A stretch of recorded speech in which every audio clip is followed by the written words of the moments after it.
This is the Dagdan Empire, a prosperous land ruled by the gods. The capital, Daxian, plays host to the heroic games, the winner of which is granted one wish. Powerful fighters from across the land have gathered to participate.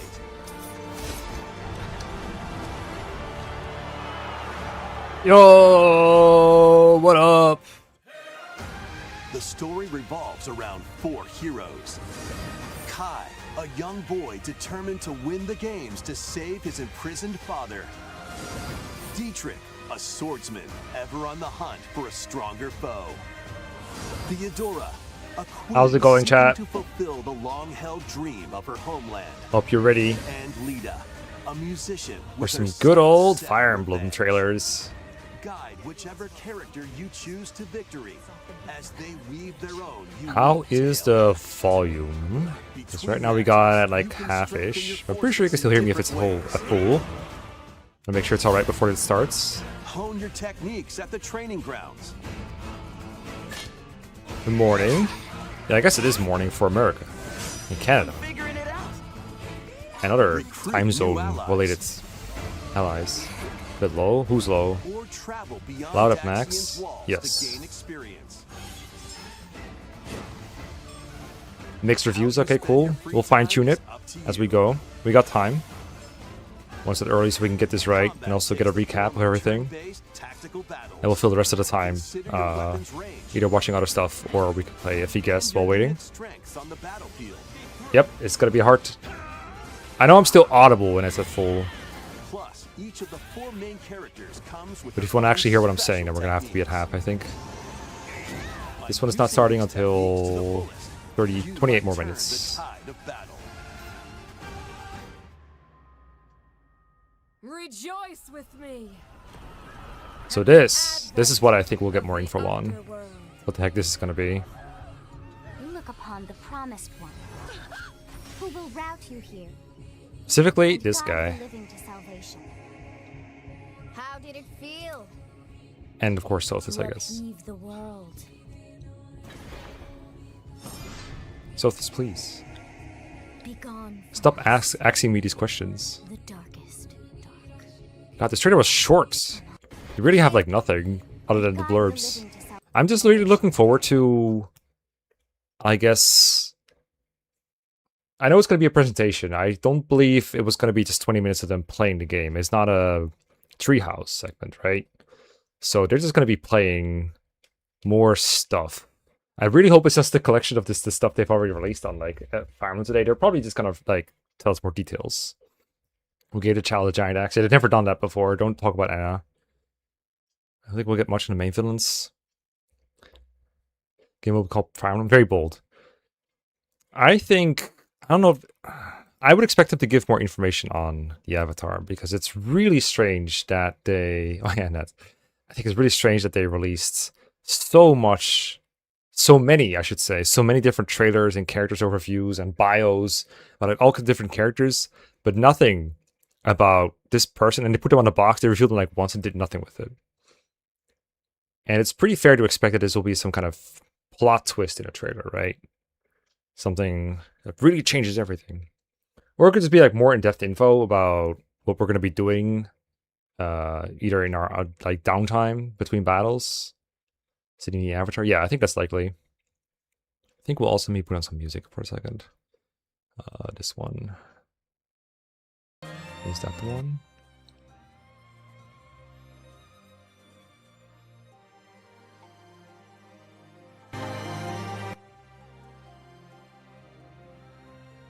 That's really low, isn't it? Why is it so low?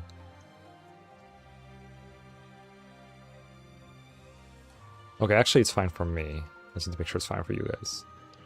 Does it just rewind?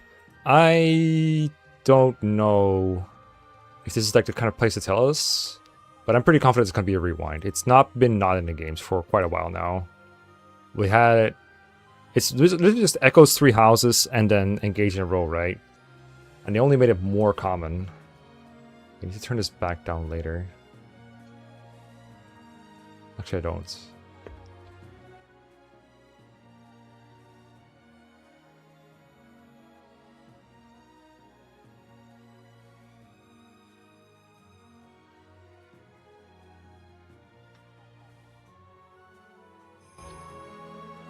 Okay, that's louder.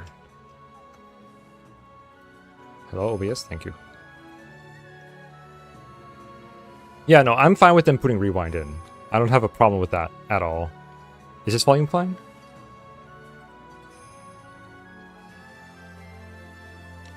Did see at least a bit of the whole third person walking around the town while control of Kai? Yes, and that's what I'm so curious about. Because I would expect them to have this guy walk around if they're going to put a character like this in. Like, whole point, like a massive pro of the self-insert avatar or whatever you want to call it kind of character. The massive pro is that people can, you know, I personally don't, but the main pro is that people can romance with the other characters. They can feel like they're in the game themselves rather than they're playing someone else's story. It doesn't really work for me, but it clearly worked for a lot of people because Byleth and Joker and Robin and Korn and everything, what up, Ali, are all very popular. About the turn wheel, if you don't want to use the turn wheel, just don't. Yes, but also no. I don't really... Like, I think a game should have a design that the designers are confident in. They say, like, okay, if you play the game this way, you'll have the best time because we tested the shit out of it and this is really fun. And there can be some customizability in there, but I think the turn wheel is so fundamental to the way a Fire Emblem game can play that it's really hard to design it to play both well with and without it. And I think, especially Three Houses, really feels like you're just kind of shooting yourself in the foot if you don't use it for so many reasons. But the main reason being like maddening reinforcements like ambush spawns. So I think if your game is good without turn wheel, it shouldn't have a turn wheel. And I think it works for so many Fire Emblem games that I'm pretty confident making that statement, but it sounds silly. It's less like that in Engage, because Engage has more forgiving reinforcement mechanics. Echoes, I think, is pretty big, because Echoes has like very inconsistent accuracy. So it feels like Echoes also really needs a turn wheel. But Manning is a good challenge. It would be really fun if they also didn't, if they once again didn't put a Manning on the first release. But since Engage did, I'm pretty sure confident this game will have it too. You know what I really hope is that they just make a really good game from the get-go. They don't release an unfinished game. Because Engage was kind of unfinished and Three Houses was kind of unfinished when they released it. They had to like add patches in to like kind of put glue in some holes somewhere. I don't know how to describe it. Like put band-aids over the holes. Or they had like clearly unfinished parts that they finished after production, or worse, they made stuff and then didn't put it in the product that they sold, only to add it in later. Like, just make a good game and then release it in that order.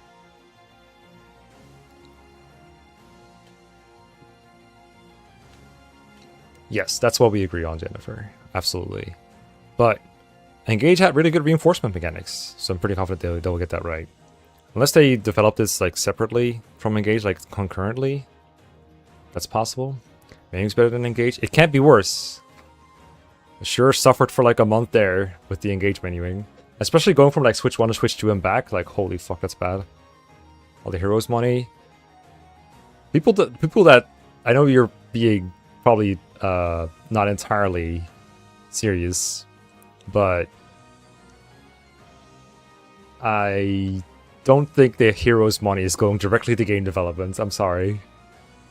I think heroes money exists in the pockets of those who have the main shares, or whatever, however they have their shares.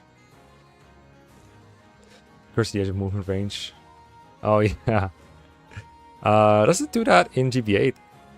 Kind of does, I think. I don't know how to describe it. I just know it's clunky. Money went nowhere. That's not possible. Money doesn't go nowhere. You're wrong.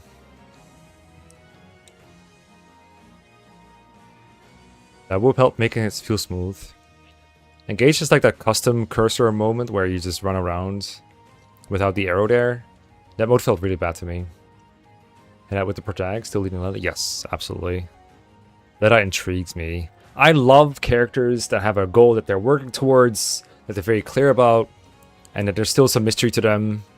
You find out more as you go along. I never played Octopath. I don't know where all the Primrose comparisons come from. I played Octopath for a demo, but I did play with Primrose. But sounds like she's pretty popular for a good reason. Oh yeah, the curse is also really fast. Favorite units in the series to use besides Ford? Ooh, that's a tough one. Because I really love not killing enemies. So I'm going to have to go with Valencia with Mercy still locked on. Oh, hey, Aeon Frodo. Yeah, Dietrich is very popular. Like, I get the appeal. Oh, whoops, didn't mean to go there. I wanted to see where the poll was at. But I guess I can't without showing that. Unless I don't show you that. Boop. Let me see where the poll's at. 35 Ladle Guard. There we go.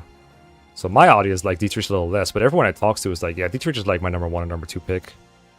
Cloud at 12%, Ripperinos, Rip Kyloud. Nobody likes him. Theodora also getting some uptick. I think she got some good traders earlier today. Ramadan Lord. Ah, yes, Sword Lords. I love Mercy Valencia just existing and no one remembering that, like, and the game not even telling you, like, hey, we get boop boop Mercy on this unit. Also, why does she get Mercy? Why? Makes no sense. Anyway, what I was saying earlier about the Avatar character, like, one of the main reasons to have them in there so people can feel like they're in the game. But now we've seen characters run around independently. Like, we saw Letta running around independently. We saw it with Kai. I don't think we saw it with Dietrich, but it's pretty reasonable to assume that if you can do it with, like, 1 or 2 characters, you can do it with 4. It lends credence to the idea that we will be controlling every character at least for a little bit. And then they'll either merge or, like, start fighting each other. They'll definitely be fighting each other in the arena. We know that part. But then will they team up against the big baddie? That seems pretty predictable, so I hope they do something else. But, I mean, I wouldn't hate it. I just don't think it would be the most original way to do it. Hatsune Miku. I saw, like, one person from Brazil being like, I really hate that name. I really freaking hate the name. Well, it's not Hatsune Miku, it's Brazilian Hatsune Miku that they hate. And it's really confusing because everyone just keeps doing that. But hopefully, now that we have a real name, I think it's Esmeralda. Be fighting each other in the games. Yeah, I think it's pretty much confirmed that they are. I haven't closely looked at every single character trailer. I've watched most of them as they came out. I really wish I had time to make coverage of all of them, but they released like so many of them. People just like Radiant Dawn. I think it'd be cool. I said in one of my videos that I hope they would. It does make it a little hard to make a coherent, like, or maybe cohesive is a better word, cohesive narrative around them all. But it's possible. Because if you're constantly jumping back and forth, that's a lot. Like, a lot of people enjoy it about Radiant. A lot of people don't enjoy that about Radiant Dawn. Is you don't stick with one party the whole time. But it does mean that you can make short arcs for every character, and then move on to the next group. The heck was that? I think we're time. I think it's ready to go, guys. I think it's going to happen soon. It is happening soon. Okay, let me turn on my music. Ah, it's happening. Yo, my god, it's Fire Emblem. Jump scare. Okay, I'm not watching Splatoon today. That's going on mute. Sploon! I guess I'll turn it on low. 17 minutes early. Yep. That was a lot to take in, huh? But don't worry. This primer will get you up to speed on the Splatoon series in no time. I didn't ask for a primer. You can be an inkling. No, I'm not watching this. I'm not watching this. Sorry. Back to the Fire Emblem music.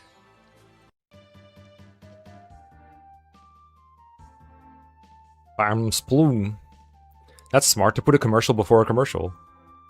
Love that shit.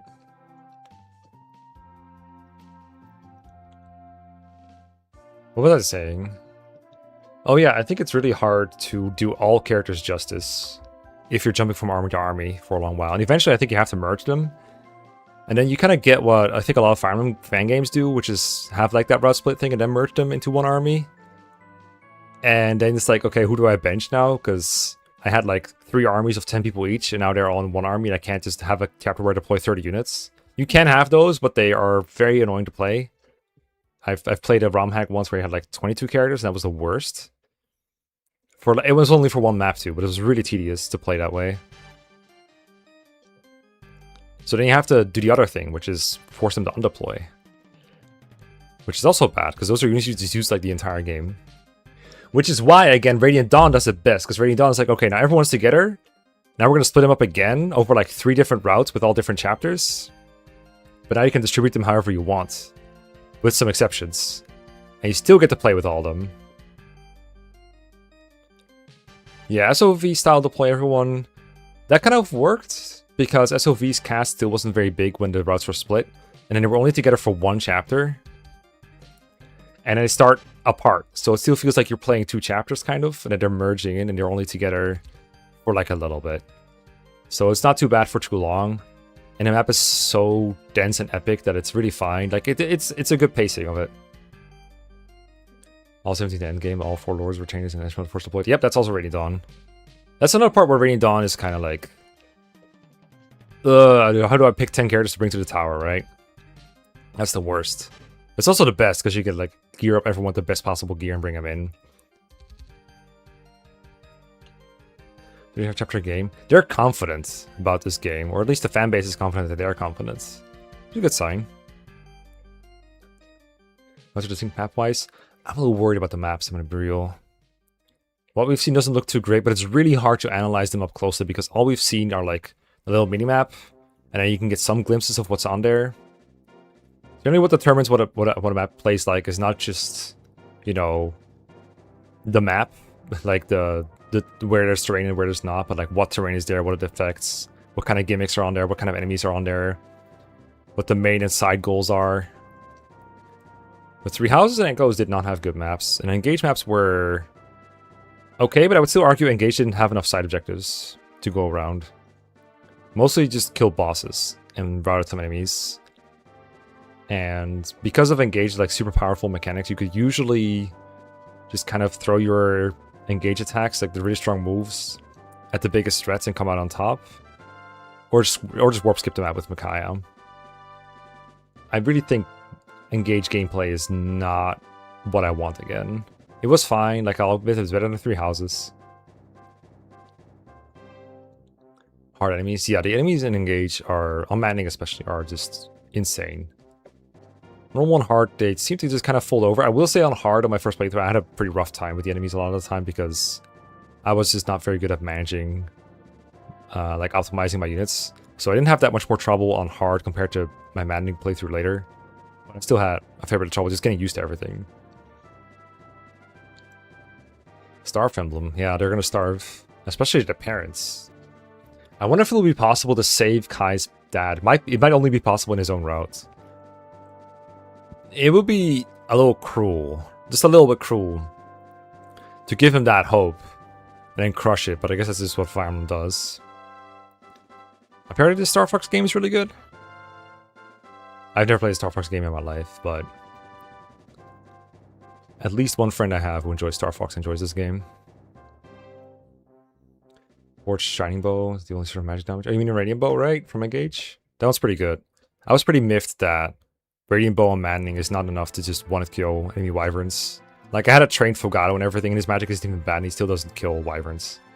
In, like, Chapter 21, the Illusion Arc chapters.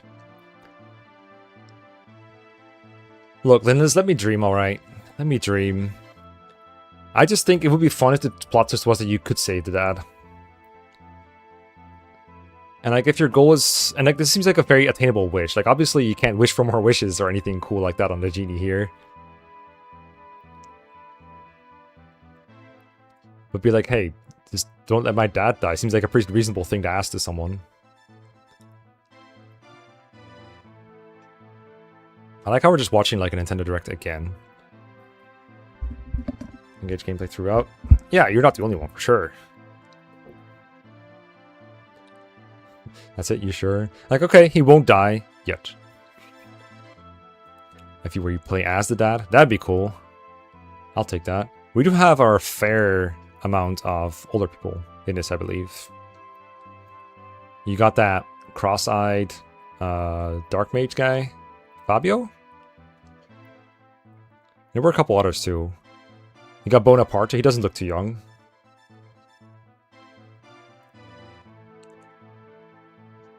Yeah, that's what I'm worried about too with the end of the world. Not just about Kai's dad, but just in general. Like, I hope it doesn't erase everything that happened before. That is also a problem that this game could share with Radiant Dawn.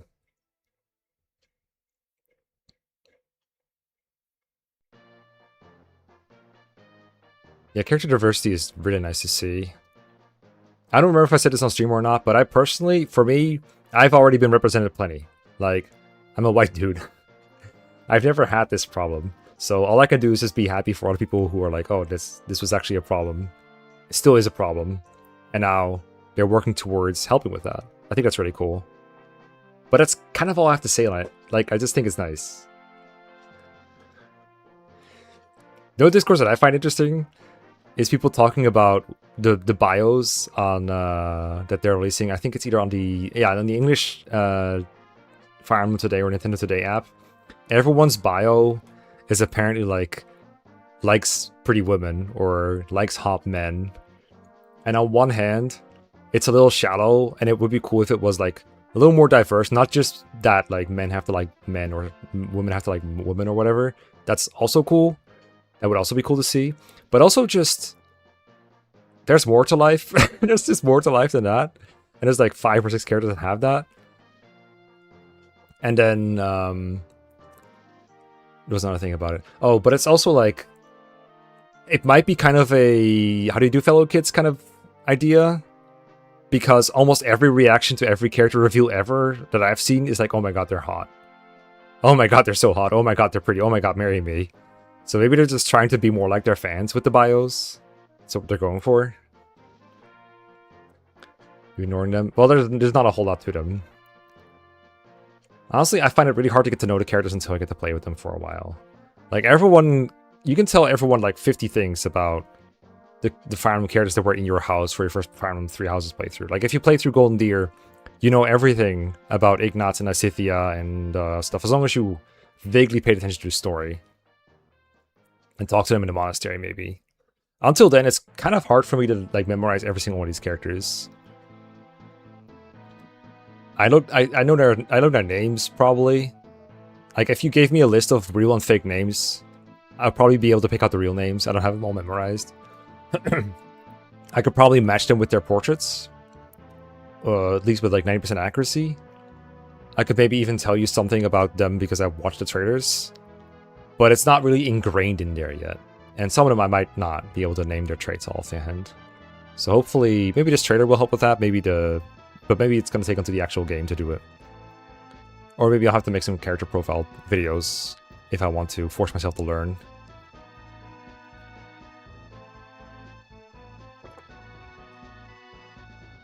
Team prequel or sequel? At first I thought it was really clever for noticing the year on the screen. They had like a trailer with like the year in like the bottom half here somewhere. I don't know. Can you see my cursor? You cannot. Make it annoying on making you see my cursor? Probably.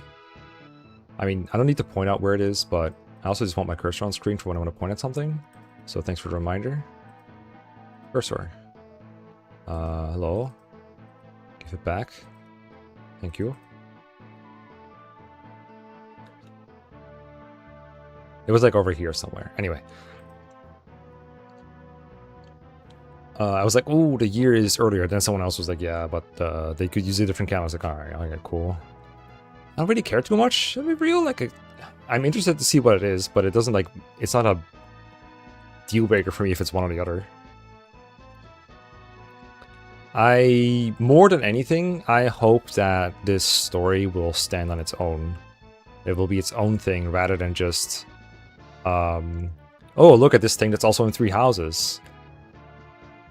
And I remember when I was analyzing FE7's story for the Blinket videos, a really good point that my co-writer slash the writer, and I was more the co-writer, Irissa made was like, if you're writing a prequel, you're in a really tough spot because you have to make your thing sort of related to the thing that it's a prequel to. Like there have to be some ties to it because otherwise it's not recognizable enough to be entertaining or to be attractive to people who like the original thing. So you have to throw in like references somewhere. You have to make it related. But it can't be too related or else you're affecting the other game in a way that you might not want. You might be just forced to just do fan service instead of doing actually something on its own. And I think this affects prequels more than it affects sequels. But also a sequel generally tends to be worse than the original. It's hard to tell. I like that Sothis also makes it ambiguous because Sothis, we know that she kind of reverted from her goddess form to her sassy lost child form before the happenings of 3 houses. So we know that an adult Sothis could be in the past, but also could just be from the future. Maybe we'll get clearance on it. Maybe we'll just have more food for... Food? Food. More food for speculation. Who knows? But more than anything else, I just want this to work on its own. In some way, shape, or form. That's what I want. This kind of looks like Fire Emblem, doesn't it?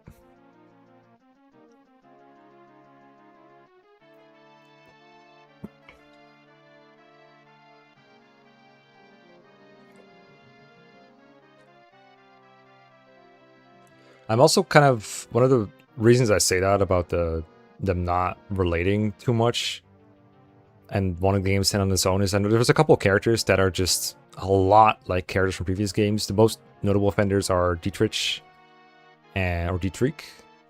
I will have to hear the pronunciation at least.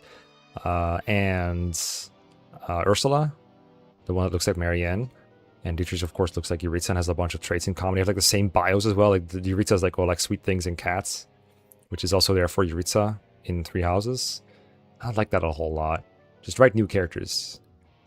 Stop reheating the old characters. I like creativity. I like new things. Some old stuff is acceptable. Like to a degree, I can definitely excuse this. But please don't retread the same ground.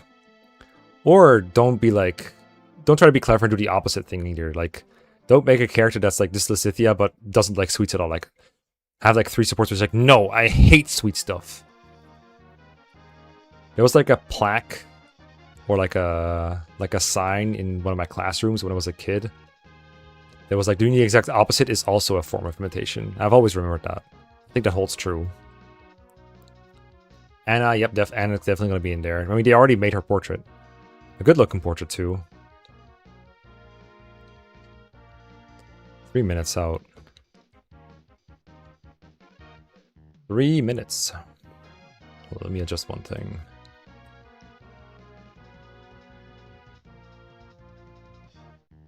Not like that. Like that. There you go. Yo, thanks for follows, Gasaha. I have 6 fingers? No, I don't think they're going to repeat that mistake. It'd be fun if they did it on purpose, though. If they actually made like a 6-finger person. Because I think 6-finger people exist in real life anyway. Okay, we're going to have to put that somewhere else, actually. As cool as it is. Not over the game. Well, that'll have to work for now. Okay. Oh, it's because I made my chat so tall. That's why it doesn't fit on my screen anymore. I want a chat to be tall. Optimistic chat window. Have bitchy size all the time. Yeah, there's... I hope Leda is not just a retreat of a Happy Eater. That would be really disappointing for me. And honestly, would be grounds for me to not play Happy route. Leda route.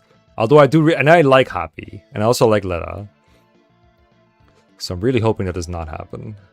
But it doesn't look like that's the case. Happy also kind of is on a revenge arc. She doesn't ever do anything with it because she's not a protagonist, but she really freaking hates the church. And so actually doesn't have any number of fingers, just the angles they grow, meaning there's almost 4 plus thumb. You might be on the internet. I've never thought about this. I feel like that's more of a word game, the way you just phrased that. YouTube chat is borked on stream. Oh, is it gone? It was just quiet. Oh, it just broke. What the hell? That's cringe. Last minute too.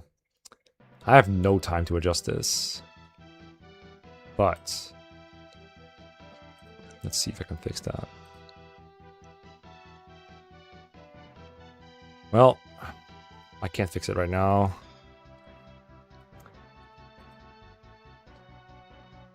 It was working earlier too, like it just broke. It's insane. Yeah, simply follow me on Twitch, I guess. Sorry, YouTube chat. I will make sure I'm looking at your comments. YouTube chat broke, sorry. Oh, here we go. Oh, chat.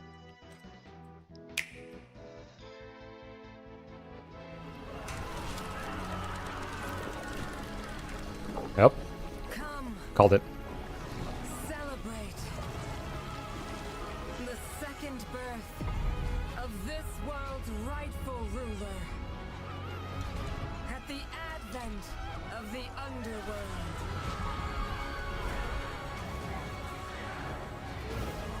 We'll never win the battles ahead without them. Oh shit.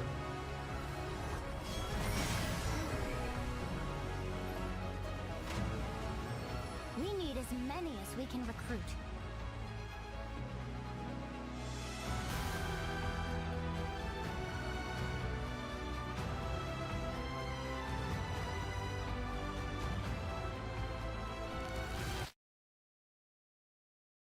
Hello? The Dagdan Empire, a land at the peak of prosperity under the rule of the gods. In the capital city of Daxian, bustling markets, ports teeming with trading ships, temples to the gods, and other establishments line the crowded streets. This is also where the heroic games are held in tribute to Dagda, the Empire's first and founding king. The heroic games have begun! It's said that Solel, the current ruler, Ooh. will grant one wish to whoever wins. I like trying to talk through each other. Those vying for the prize hold strength, determination, Nangon. undying convictions they refuse to yield.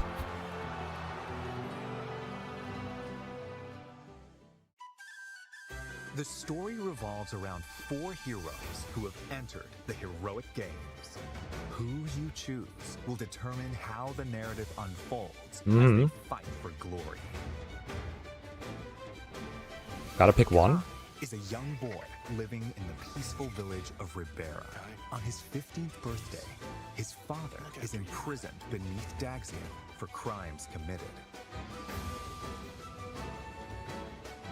In hope of a peaceful life as a family, he sets out with his childhood friends to win the heroic games and save his father. No, they're gonna save him. Trust. Trust, trust. Yes, what's his deal? Dietrich, ever in search of a stronger opponent, Saw is the attacked boats. by an enormous monster while sailing a stormy sea. Oh, this is with Esmeralda, right? Beautiful. That's He a then sick walked to the cutscene. shore in the foreign land of Dagda. This is where, between battling bandits and beasts, he learns of the heroic games. To slake his thirst for battle, Dietrich decides to compete in the heroic games with new allies at his side. That settles it. Time to hit the road to Daxian.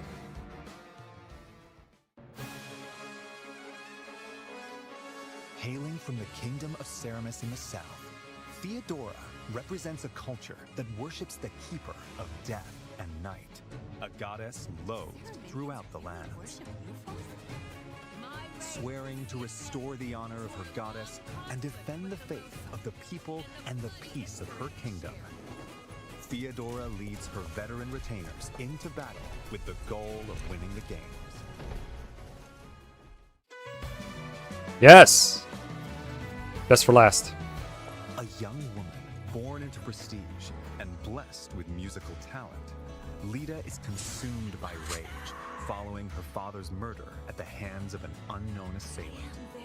Having given everything to seek revenge, Oh! she eventually learns of the killer's plan to participate in the heroic games. Ah, yes. I will kill him. To bring an end to the man who murdered her father, Lita heads to Daxian with supportive companions in tow.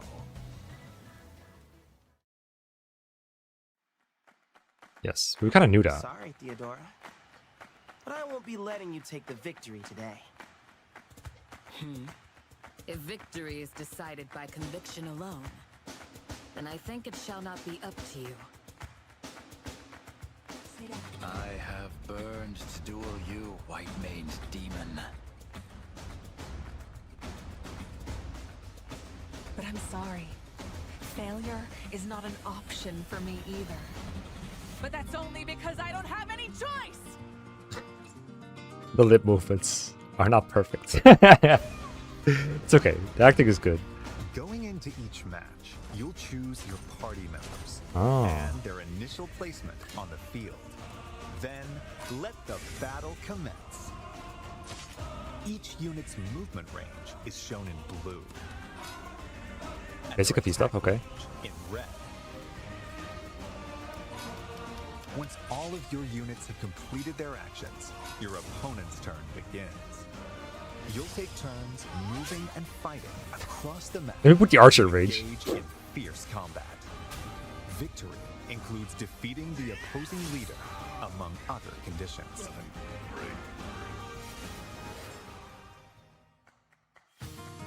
The four heroes and their allies can utilize various means of attack. Swords are straightforward and easy to wield. Gauntlets make it easier to evade attacks. Huh. Spears deal massive damage to cavalry units. Oh shit. All of them? Axes have low accuracy but high attack power. Bows strike enemies at a distance and can deal fatal blows to flying units. Mm-hmm. And magic is effective against foes with heavy armor. It can also heal or otherwise support allies in dire situations. There are also swords that call down lightning, gauntlets that look like firearms. Oh, yes, Weapons yes. to find. Positioning is a key element of combat. When you strike within an enemy's range of attack, they might counterattack. Consider attacking those equipped with close-range weapons from a distance, and get up close and personal against long-range opponents to avoid counterattacks. Diego. The terrain can also give you an advantage, while adjacent allies can receive buffs. Take advantage of the situation to control the battlefield in your favor. Combat arts are attacks unleashed at the expense of weapon durability. There are attacks with greater power, longer range, Oh, and Deadeye. other advantageous effects. Nice 22 hit rate. In decisive moments. Yes, There this are is. also special moves Yes. that consume your Shoda. soul in exchange for power, called Blaze Arts. Kai releases a burst of otherworldly power from his hand to cast flames in a wide area. After moving, Dietrich's ink black cloak can warp him to locations on the battlefield that aren't easily accessible. Blaze it. Theodora uses the power inherited from her ancestors to rend the earth and hurl it at foes. Lita plays her Vihuela to buff allies, summon a powerful monster, Yes. and more. These special moves They're can green. turn the tide of battle, but at the cost of the hero's health points. Oh. Additionally, if your allies fall in battle, I think I need a break. you can turn back time. There you go. Okay, it wasn't there. Each move, you can rewind to any previous point in battle, so don't be afraid to rethink your strategy if things don't go as planned. Good, good, good. It's back. You check to use this in a bit. Based on their class, such as Shido, who are skilled with swords, Master of Bardingers, Swords. who fight on horseback, and bishops who use white magic, Looking good, Kai. a unit's abilities can change dramatically. The weapons they can wield and their range of movement also vary. What are these maps? What's this Classes are top eye divided view? into beginner, specialty, and advanced tiers. Huh. That's 3 houses system, probably? Beginner classes are the foundation. Gladiators excel in handling weapons. Diviners can wield magic. And Orneus riders can cover more ground. There are 5 beginner classes in all. Specialty classes have more specific abilities. Armored knights boast ironclad defense with heavy armor. Good tank. Good tank.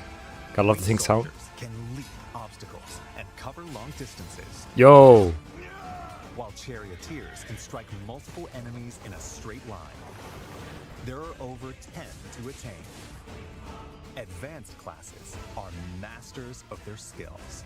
Cataphracts have the mobility of horses with the defense of heavily armored units. Okay, so the Great Knight. Guardians are skilled with both spears and white magic. Huh. Plus other classes. That's that a Fates possess class. A combination of strengths. You'll Yo! also find the overwhelming Anna the Elephant Rider? Elephant Riders and other classes that fight. Zenith! strive, It's actually just straight up him. What the fuck? You defeat me. That's just him. That's just him. He's just here. Between matches, you'll have time to get ready for what's to come. You'll receive Very subtle, very subtle. intel about your next opponent. So use this information while exploring Daxian, or venturing off to improve your team's prowess in battle. The time is yours to spend. So delicious. Okay, this is repeat. This is a repeat. Let's look at some of the things you Yes. can do in Daxian. The Arena Plaza is where you can receive additional training once per week in the time between matches. As your skills improve, you'll learn new moves to use in battle and be able to wield increasingly stronger weapons. Mm-hmm. Once per week. On match days, you can watch battles between other participants unfold to research your opponents. That's interesting. At the shopping arcade, Welcome. you'll purchase weapons and tools, or enhance your weapons using materials you've collected. Yes, the forging system. Okay, smithing stones are back, so 3 houses system again. This temple row is watched over by a bronze statue of the divine sovereign. We don't know if there's belonging to romance. 7 temples. Attention to Depending on detail. which temple you volunteer in, you'll acquire a blessing to use in battle. These provide effects such as a temporary stat buff, halving the damage you receive, and more. That's pretty cute. Maybe really Speak to strong. an exam proctor to take a certification exam. Yo, Dimitri, move around. I look so The funny in chance that of context. success depends on who's Oh taking my the test god. and the class they're aiming for. Those outfits. So be sure they have the necessary skills before applying. Oh, the blessing is correct. Good point, good point. Good shout. Attain the pleasure I seek. Uh-huh. You can also receive quests from townsfolk. Complete them by the given deadline to receive rewards. Oh, this must be like the Ox Battle You quests never know, you from might 3 ask houses. for your help. For your help in this matter. The Divine Sovereign? Why would someone of your stature be here?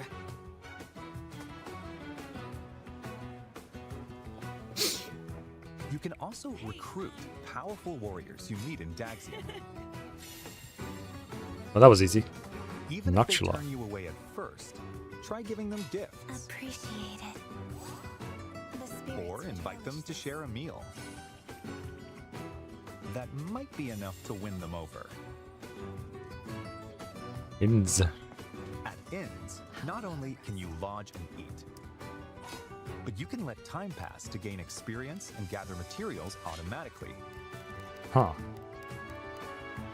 Oh, okay. So I guess if you want to skip all this stuff, okay, alright. Characters who've grown close may converse and show their support to each other here too. Oh, and can I get a raise? Then I'd be psyched to work even harder. Thanks, Kai.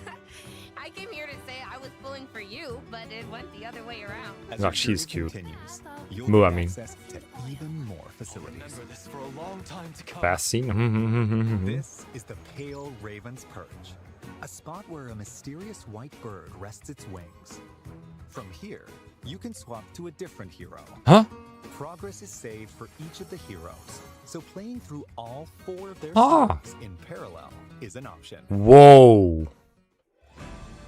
Whoa. They just dropped that so casually too. Venture outside of Daxian, you can explore areas across the continent. Okay. Time passes every time you move, so plan your expeditions carefully. Huh. Visit towns to purchase local wares. Anything you like? Okay. Or gather information that could be useful on your adventure. Travel with your allies to improve everyone's abilities in battle. Enemies will randomly appear on the world map. When you encounter one, a skirmish will begin. There's like so much out of like main battle stuff. Holy shit.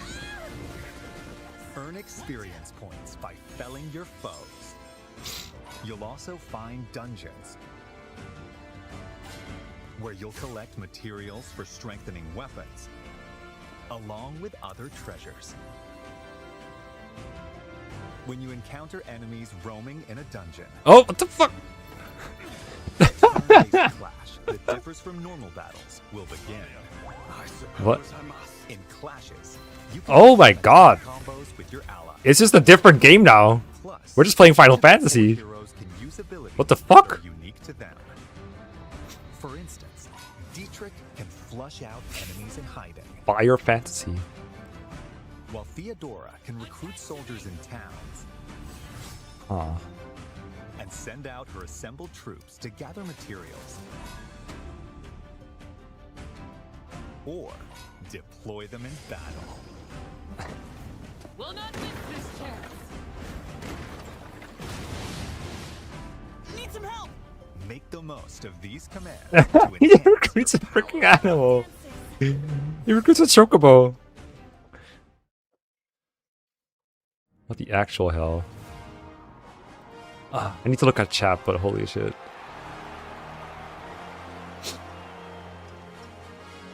Bold warriors, draw now upon your strength. Hold fast to the devotion in your beating hearts.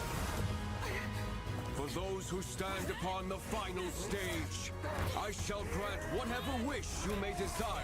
So say I, the divine sovereign, that I vow to you. People of Daxian, Ugh. hear me now as I declare that the heroic games have begun!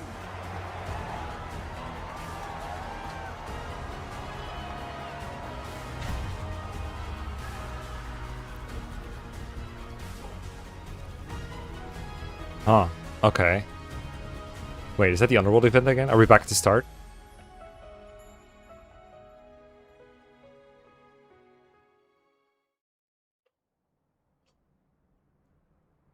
$5 later, time skip? Are we doing that now too? We're skipping some time? Oh yeah, okay.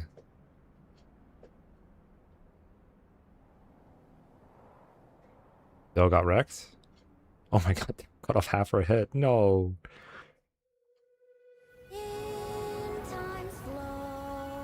What the?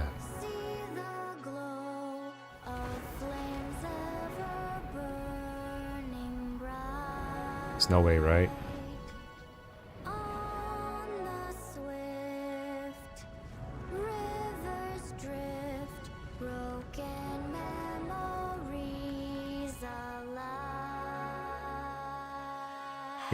I was getting Azura vibes too. I see that my song has finally reached your ears.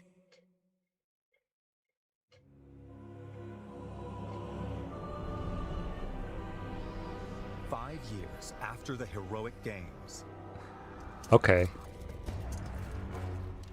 Dagda faces its end at the hands of the revived demon god Valor. Did she say Valora? Even the 4 heroes who played a significant role in the heroic games have vanished.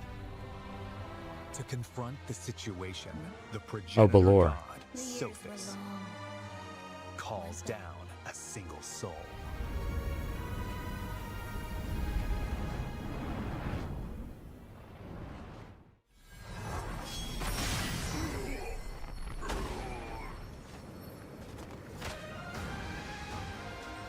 This is the story's true protagonist. Oh, You are given 2 choices. Face the forces of the demon god Balor on your own, with the knowledge that it's no easy task.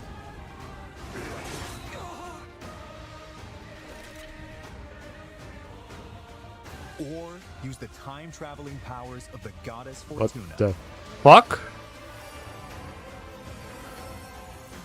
to change the fates of the 4 heroes. Time travel? You must carve your path in the hope of saving Dagda from destruction. Those who join you in the future will strengthen the might of your assembled forces. Uh-huh. This is where your story begins. The end of the world at the hands of the demon god.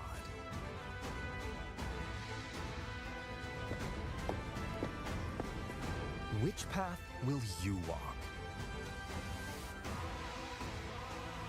The rest is up to you. Fire Emblem Fortune's Weave launches September 17th, only on the Nintendo Switch 2 system. Pre-orders are available now on Nintendo eShop. The Fire Emblem Fortune's Weave Dagden Collection, which includes a 150-page art book, 12 character art cards, and more will be available the same day.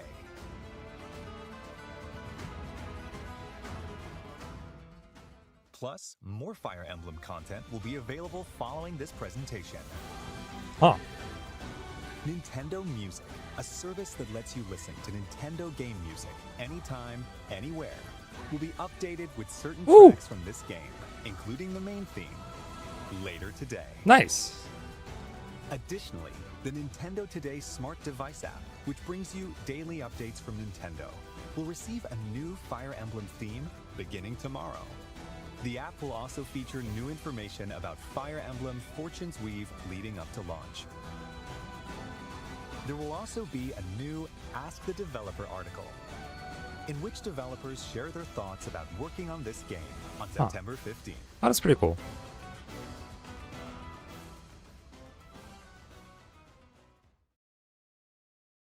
Holy.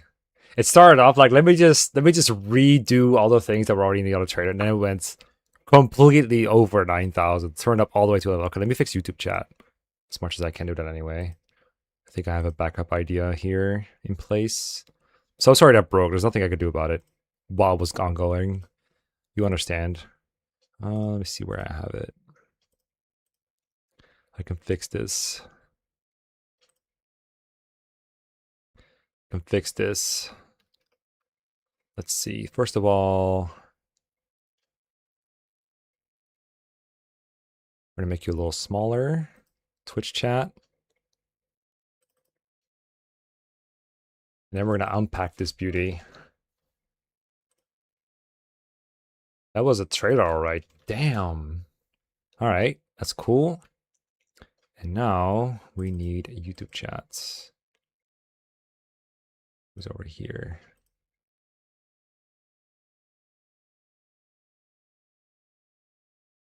I'm sure had a lot to say. Predictions were correct. Predictions are always partially correct. That's how it works. This is lit. There's a lot of things. Most of it is lit.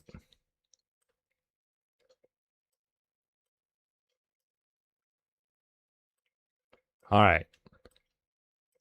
Top 5 biggest WTFs from me. Number 1, Sedith.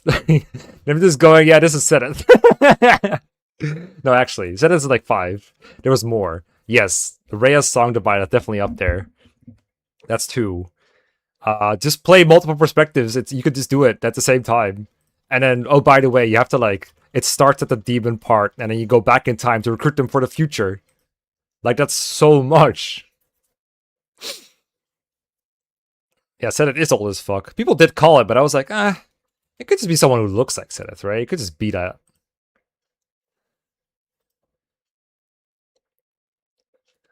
Ali, alright, Ali. That's fine. I do like someone to yap with. That's fine. I'll call you in like 5 seconds. Because delay. Where the heck is this DM I have here? Ali.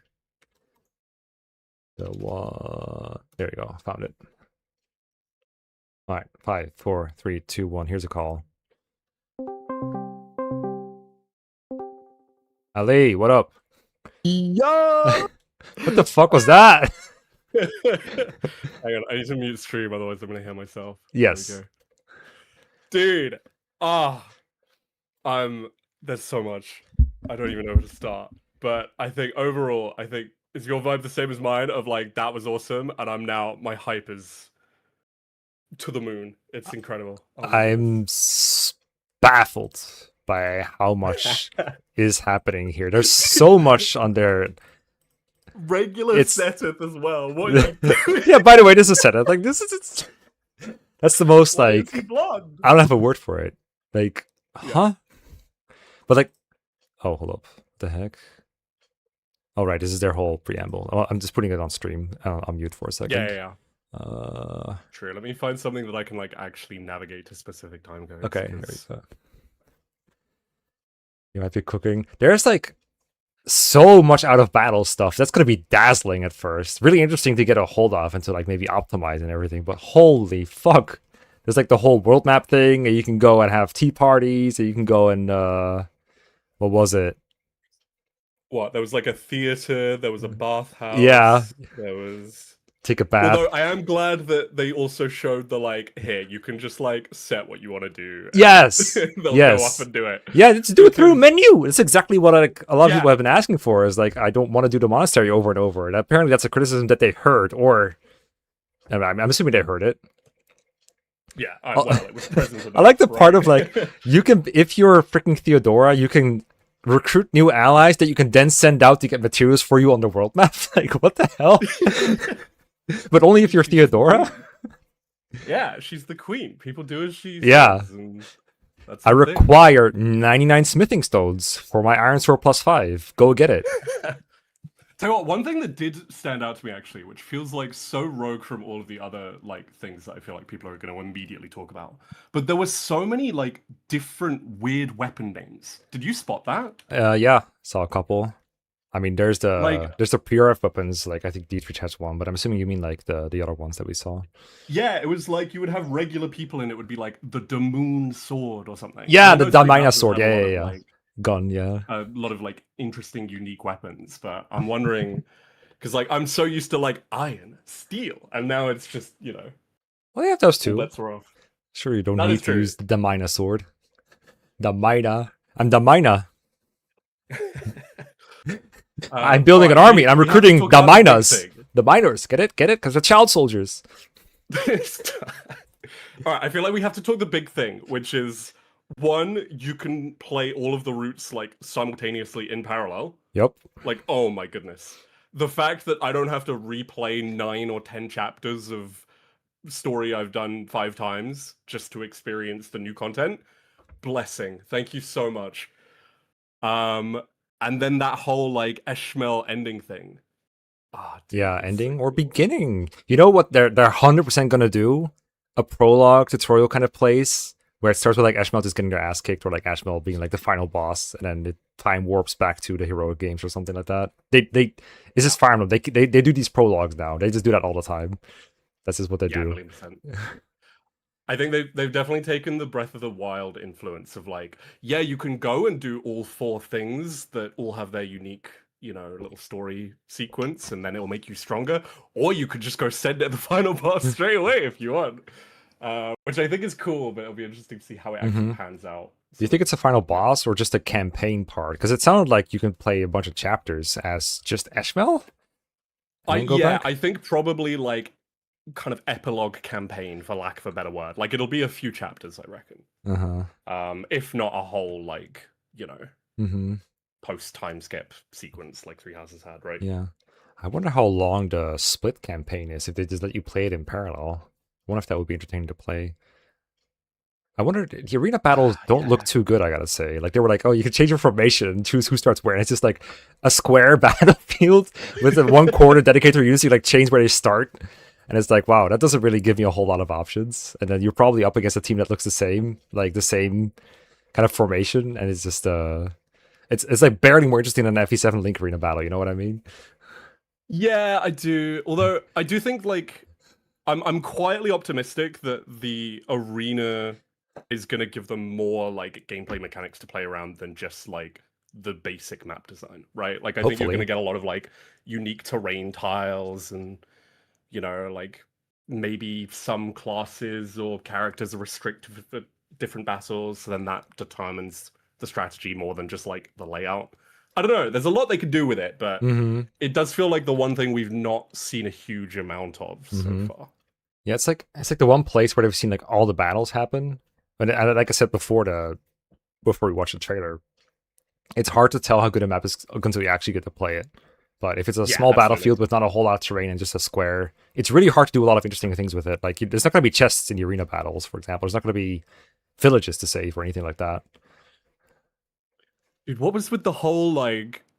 Now we're a turn-based RPG now in the, the exploration section with Dietrich. Yeah, you could like. It looks like you have to. Oh yeah, he's the Final Fantasy battles. Yeah, that's. Yeah. I didn't see. It's cool. Did you see if the battles were still like transparently telling you what like damage you were gonna do? Because that's one of the things I love about Fire Emblem is the math is very easy. It's never like, all right, I'm using my sword to do 5,933 damage, and you have no idea how that number happened. Like what made that number happen. And then so I've got it now. I'm in the UK VOD, so I don't know if the time code is quite the same, but it's like 45.5 minutes in. UK. And the options I see on Dietrich are attack, link, combat arts, items, retreat. And then there's like a total HP, magic left. I can't make sense of this. Intriguing. It is cool though. I'm glad that they're.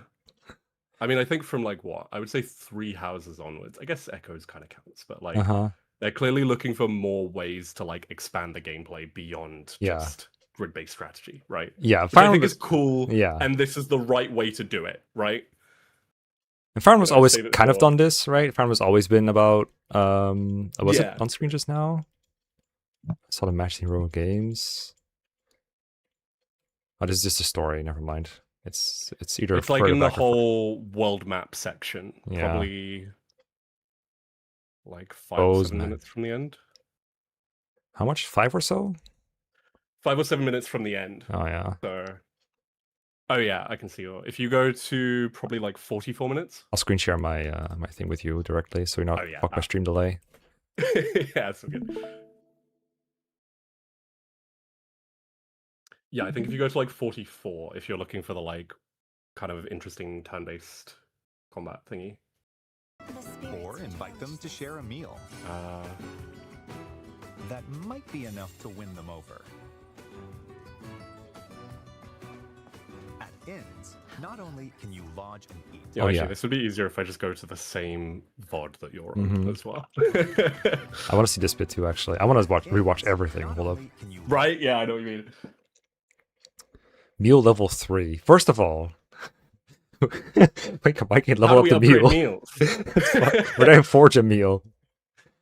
Rent do you nominate like a more experienced chef? Yeah. Or recruit Benet in the past? Better wait, true.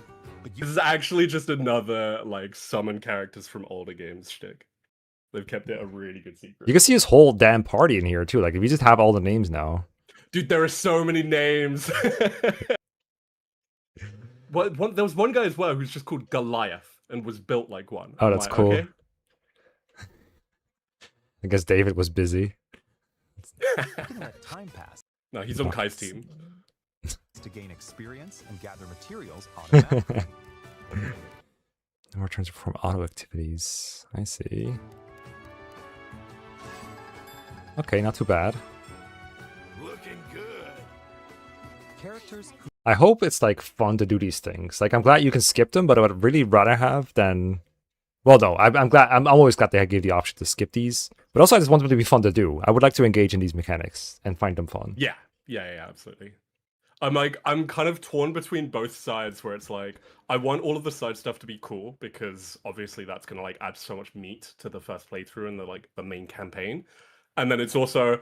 I want there to be the option to skip the majority of it and not be penalized because I want this to be like a good draft race game, you know? Yeah. And also, I would like this to be fun, but also if you skip it, I would still like the game to be fun. So if like the maps are all this like stat checks and not like stuff where you have like to do a little bit of planning, a little bit of moving around, a little bit of side objectives.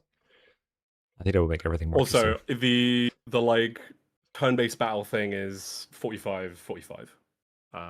In the Yeah, someone said it was like right where I was at, but 10 seconds further, and I just impatiently ran around. I was like, oh, I want to check this thing. I know, little there's so HDG much. brain. Also, hi chat. I forgot to say that When as you well. encounter Nice to see enemies you all. I hope you're all as buzzed as we are. Yo, Snack. I got Snecko over here. roaming in a I love how it's like Ancient Monster, Robot City. I'm assuming this is like Dietrich's part. dungeon. Yeah, it did. I did spot it's like going weirdly sci-fi, but I guess kind of used to that because of all the Agarth and stuff in Three Houses, right? Okay, so you got total HP, magic left, and LP. What does this remind me of? Persona, like Persona explorations. Like how much? Yeah, how much? it is very. What's it called? A Persona? They're your energy I stuff. think your it's magic. SP. Yeah, I think you're right. Why do you have magic left But and magic LP? left being a percentage is also Yeah. weird. No, I've only got 69% magic in me. Uh-oh, he saw them. Well, didn't press X in time. Turn-based battle. And then yeah, this is like I can't make sense of it, but it's cool, you know? Link. What do you mean Link? They really took the Breath of the Wild approach, I guess. Get Like it? combine attacks for the party member, maybe? No, just Link. Just a Link joke. Oh yeah, just bring him in. Just get Link in there. Like with how many playable characters they've shown off already, like surely we've not seen them all. Maybe he's there. Also, they got They have auto battle Saturn. and just skip to conclusion. Like, this is already over. Like, whatever you do doesn't matter. You can just skip to whatever the end is. I don't know. Surely what you do matters here. What, total HP? 300. Oh, is I that? have to find regular Arsetheth as well. Oh, maybe this is about the total HP of the enemies? First from normal battle. I think so. Attack link, recovery link. Choose an ally to attack a foe right after you. Oh. So. Not quite all out attack, but like combined attack. Okay. It's like a whole different system. Why can't you skip the it's battle? cool. It'll be interesting to see how much actual depth there is to it. Because on the surface, it feels like something they kind of want to limit how much world map exploration you can do, but it's not going to be that, you know? Mm-hmm. It's not going to be winning many awards for greatest turn-based RPG gameplay. It's really hard to get it right on the first try that you're doing it. And it's really hard to make it good when you have so many other things going on and balancing them all perfectly. I mean, yeah, that's his team name. He registered last minute. He didn't have a better idea for a team name. That's, I think, the closest thing we have to a canonical explanation, because everyone else is like, they all have cool names. I don't remember what the other ones were called. Kai is, I think, his name after his village, and yeah, Leda's like the remember Rose Rivera something. Winds and Rose Tempest. I can't remember Theodora's off the top of my head. Yeah.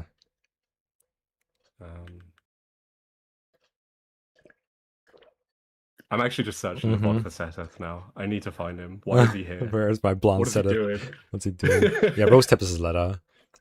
Also, there's not just one way to skip this, it looks like. There's auto battle, skip to conclusion, and retreats. Like, there's like 3 ways you could not do this. I'm not doing this. Light of Megara, yeah, that's... Is that Theodora? Yeah, that I'm pretty sure that is. It sounds like it.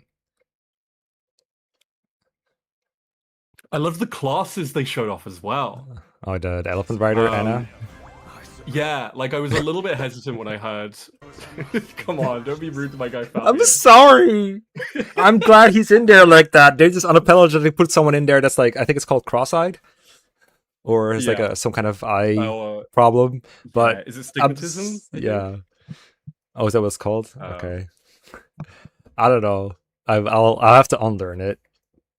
I rate him. I think he's fun. He seems like also regular old Setheth is like 40 minutes 30 seconds. 40 minutes 30 seconds.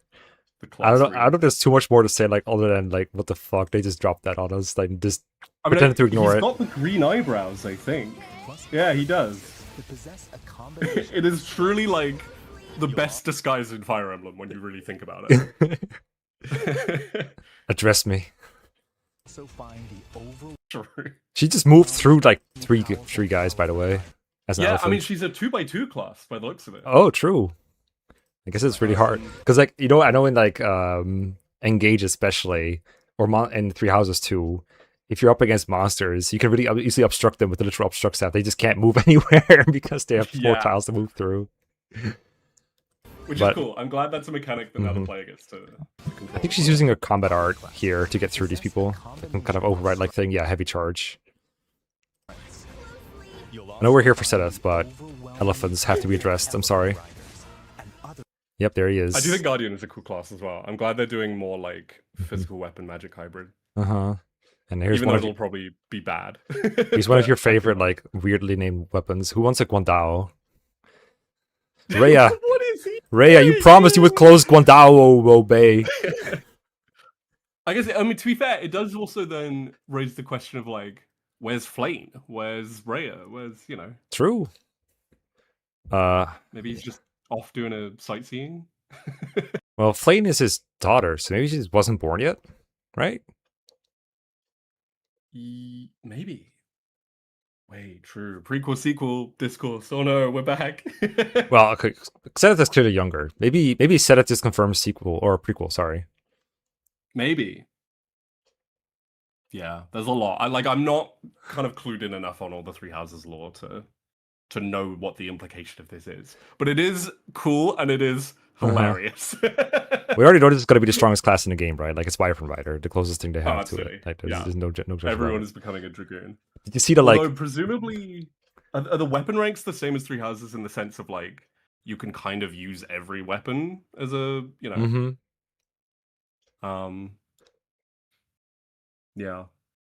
I mean, yeah, Wyverns are always going to be broken, aren't they?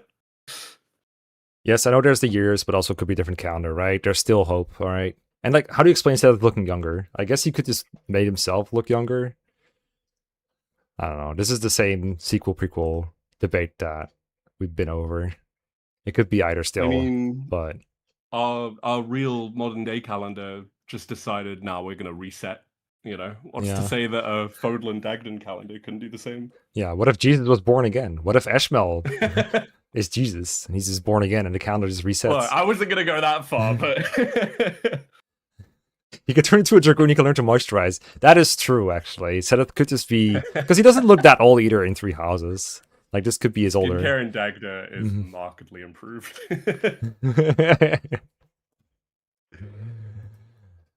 Seth, I don't think he ever mentioned being in Dagda in any of his reports. Dagda Dagdarian, Seth. Oh my god. He's half steel type. That explains the armor. What a damn number of the year. I told you, calendar systems across different countries can be different. Have you heard of the Chinese calendar before? It's so funny that he's just using the same name as well. He's just Seth. Yeah, it's best disguise ever. He's like, oh, I'm gonna... They're not even trying to disguise it. He's like, he changes his hair dye, he changes his eyebrows, but then everyone just looks at him and is like, oh, you're in Texas, Seth. It's so funny.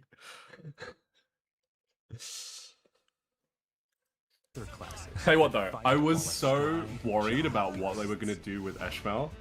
I'm still worried. The fact that it's... I'm still a little worried, but I think... I mean, I know you said you haven't played Octopath, so I assume... Have you played Live Alive? No. So, the general premise behind that was like, you had all of these different scenarios, and then after you finished all of those, it all culminated in like a big final scenario. And I'm getting a similar vibe from, you know, do the 4 routes and then have your final sort of endgame scenario. And I like that a lot more than... hey, Eshmel's here to really steal the momentum from main character completely in their own story, right? Yeah, the moment they said, but the true protagonist is not these 4 interesting people, sank, it's you, and you were in this, and you were saving the world. I was like, no, please don't do that. I'm sure it's still going to be interesting, but come on. I literally have the exact same I love these 4 protagonists. They're so cool. Even Kai is so cool. Yeah, give them their time in the day. Thing I have to give them credit for. I actually like all of them. Yes. Like I have my favorite. I will die for Lita. But same. I do. Like you will probably. So yeah. Well, by the sound of it, she might die for us, and I would so much rather have it the other way around. Yeah. But yeah, I do love them all. I hope that they don't get sidelined in Uh-huh. the kind of end game sequence. Yes. But That was I'm quietly optimistic that they know they need the right amount of like priority, you know? Can't laugh at just sitting with a broom sweeping up the place. She's supposed to be like a literal queen of her kingdom. Yes, you're like, all right, doing manual you're going to labor. sweep the floor. I wanted to sweep Theodora's the whole battlefield, thing not the in floor. All her abilities has been like, I will have this person do this thing for me. But the attention to detail is so crucial that she needs to do this. I need to swipe this specific part of the carpet or whatever it is that she's sweeping. Okay, but about I'm glad that they're all presumably able to team up to fight the big bad or whatever. That does probably mean that there is going to be scenes with them, just the four of them, and talking to Eshmel and maybe like one or two other people that get involved in the conversations. But most of these like retainers will probably be sidelined at that point. But hopefully they get like a significant amount of time to like be interesting in the part before that. Like maybe we'll get a little bit of both, and that's the best they can do with it. Yeah. No, I think if you're a Bakar fan or a YouTube chat unbroke, nice. Sorry. The localized names. If you're a Sirocco fan, you're probably getting all your meat and potatoes in the leader story, and then once it gets into endgame, dude is a He's an NPC. He's a spectator. Yeah, he sure is here. Okay, also Safi, I need to address your super chat with me 1 second. In Fire Emblem anyway. Yeah, I mean, Three Houses did its best with it too, where they're like standing in a circle, do their gimmick, whatever. I've had my criticisms of that too. There's no perfect way to do all this. The cast is just too big to give everyone enough screen time. It's really hard to do. Dude, the cast in this game as well. Yeah, I feel like we've seen maybe 60 characters. Sorry, and that was before Seta. It turns out everyone with the Three Houses is here. It turns out. Oh, whoops! Come back. Would hate that, but it would be funny for 5 seconds, and then I would hate that. What? You can just play a Seteth. It's like, all right. Seteth is the secret fifth lord, guys. Actually, but if you said that 2 months ago, people would be like, "Shut up! You're having complete." Your laugh. dad does not work at Nintendo, and neither does Seteth.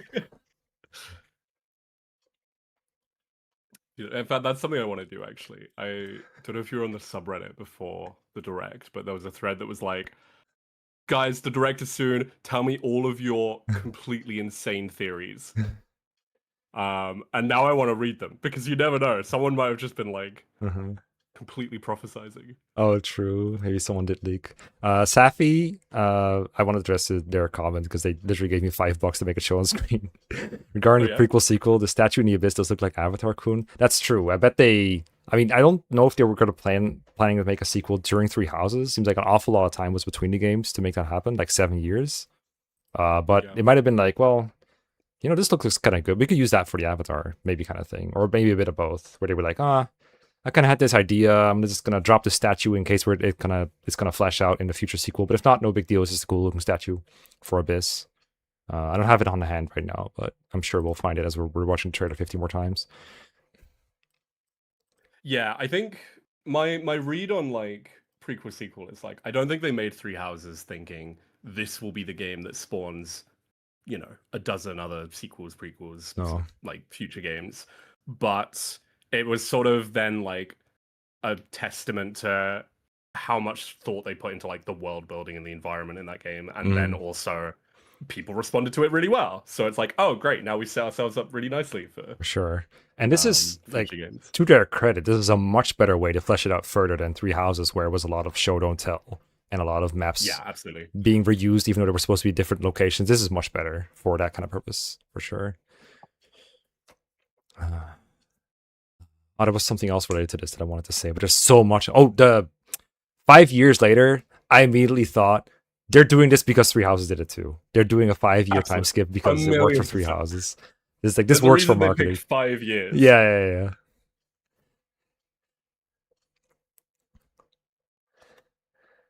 I mean, yeah, so to be honest, like, they could have done any amount of time, right? And I would have thought the same thing. Yeah.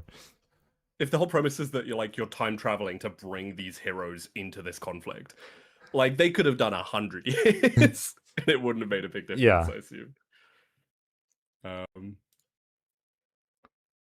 Although that was another cool thing, actually, is I forget where it was. I think it was, ironically, the Theodora sweeping the temple section.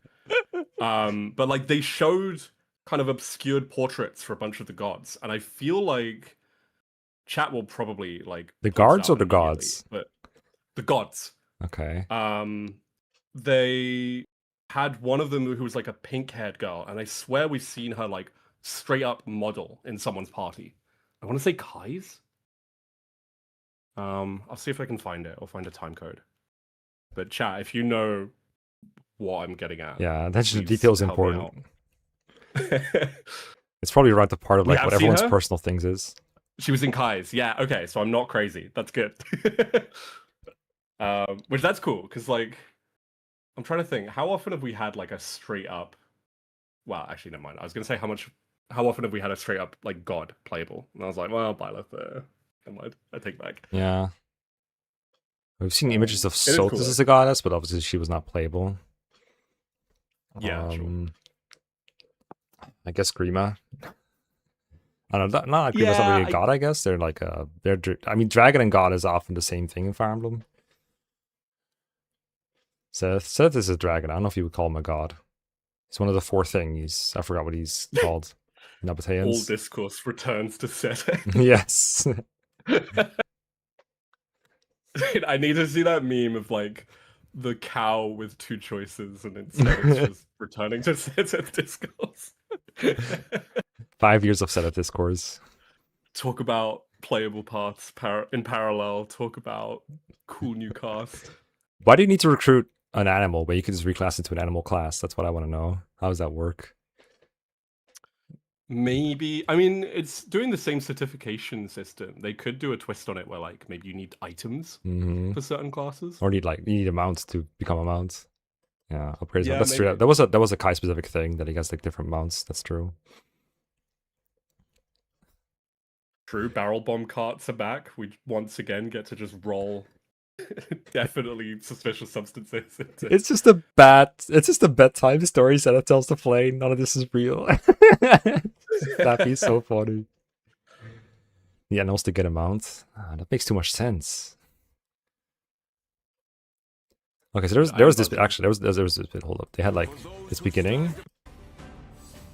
He's like doing his whole speech, right? The sovereign, the divine sovereign, is doing his speech. The one we've heard before. Oh, true. Yeah, they had new story cutscenes. So put self-insert. Draw now upon your strength. Hold fast to the devotion in your beating hearts. For those who stand upon the final stage, I shall grant whatever wish you may desire. So say I, the divine sovereign, that I vow to you. People of Daxian, hear me now as I declare that the heroic games have begun!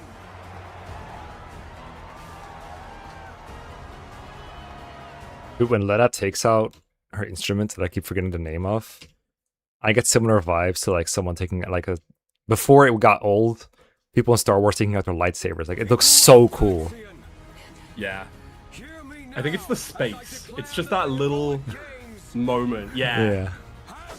It's like a whole cinematography technique of like... It's so cool. Building that anticipation through like the absence of action or something. Oh yeah, this was what I was wondering about, because I think almost everyone assumes that this tournament would be interrupted, and then the Underworld takeover would begin. But now it's looking like the Hero Games happen, they end, then 5 years pass, and then the takeover begins. If you know what I mean. It does raise the question of like, how do you initiate your time skip, right? Yes. Because you do kind of need like a climax, you know, like a big moment to then initiate your time skip. But yeah, it would be it's really... not like they could be like, all right, good job, Kai, you've done it. GG's. Here's your dad. Head on home, sport. We'll bring you some gifts at your village. 5 years later. Yeah. What? Because like you choose one or multiple to win the Hero Games with, I'm assuming, to like grant their wish and complete their arc, and then this is just done, and then this is just almost like a different story, like just a separate thing. Also, Are these statues of them, or did they get turned into statues? Because it kind of looks like, I don't know. I think it's got to be statues built of them. Yeah. Right. Like to honor them, to honor them. Though I'm expecting, like, if the whole premise is that this is the 5 years in the future, you know, maybe these statues like get built or appear once you finish their arc, because that's after they've then won the games, and you know, because if they've not won the games, they wouldn't have a statue there, right? Yeah. But then why do they have Maybe 4 this is statues? They your can't all be cool- winners. Yeah, right. I'm thinking this is the cool in-universe way of saying, here are the routes you've done so far. Oh, Although then again, they cool. had that like big pillow section, didn't they? Also, what the fuck happened to this person? That looks kind of crude. Listen, ancient Rome was a little freaky. That's true. There's more of them in the background too. Yeah. I think this is the only shot that has them. And I don't know. The They first time I really saw do this, love- the first thing I thought was Goku's like orange costume. You know what I mean? With Yeah. the DBZ outfits. They really do love making a cool setting and then saying, hey, it's been 5 years, it's in ruins now. Everything's destroyed. Oh, what's Theodora's retainers called again? Or Letta's retainers called again? Because someone said there's the Leda is Bakar, Sirocco, Olympia, and someone else? Goku's just using it as a hanger. This is where he put his thing while he got in the time chamber, or the what's it called? Or the little cube he does when he's sick. Listen, they've got that bathhouse recreation. They need to put their clothes somewhere while they're He's taking using a it dip. right. He's using it right now. When I heard this is I think what Rhea sings to Byleth in that Goddess Tower scene. Yeah, except this is... But when I heard it, I thought of Zora. That was the first thing I thought. But obviously this is her calling, Soth is calling down Eshmel. We're technically not past the is Byleth Eshmel theory. Technically not. I would not like it if that was the case, though. Yeah, Make I think new it's ideas. cooler if it's like, this is just a new kind of, you know, apostle or divine being that Sothis has created to pass her judgment or whatever. However, is it cooler if they pull out a new self-insert character out of their butt? Is that cooler? Is that really that much cooler? Well, look, if we're gonna have a self-insert, right? You know, if we can't escape it, then at least do something interesting with it. Yeah. Oh well. So yeah, I mean, I am kind of at the point of Eshmel of like, the only thing that really defines them as a self-insert to me so far is you pick their gender, which, you know. Oh, sure, I guess. Cynthia said the timestamp for the gods, but I think that's the timestamp from when the trailer starts. So 12:25 from when it starts. So that'd be from here-ish. Have a look. Oh yeah, she's sweeping all right. Oh yeah, okay. So in the blessing screen, you can straight up see like the complete portraits of all of them, and I'm 99% sure the one on the right with the kind of like pinky hair we've around seen here. before. These are stories. If you refresh, it should. Oh, it's gonna cut out the come up commercial with, part. like the. Oh, that's really Yeah, nice, actually. yeah, Let me cut out like the Splatoon Direct. Yeah. Well, What do you mean? You don't want to watch Star Fox again? No, not particularly. Yeah, like 12:20, 12:25. The blessings.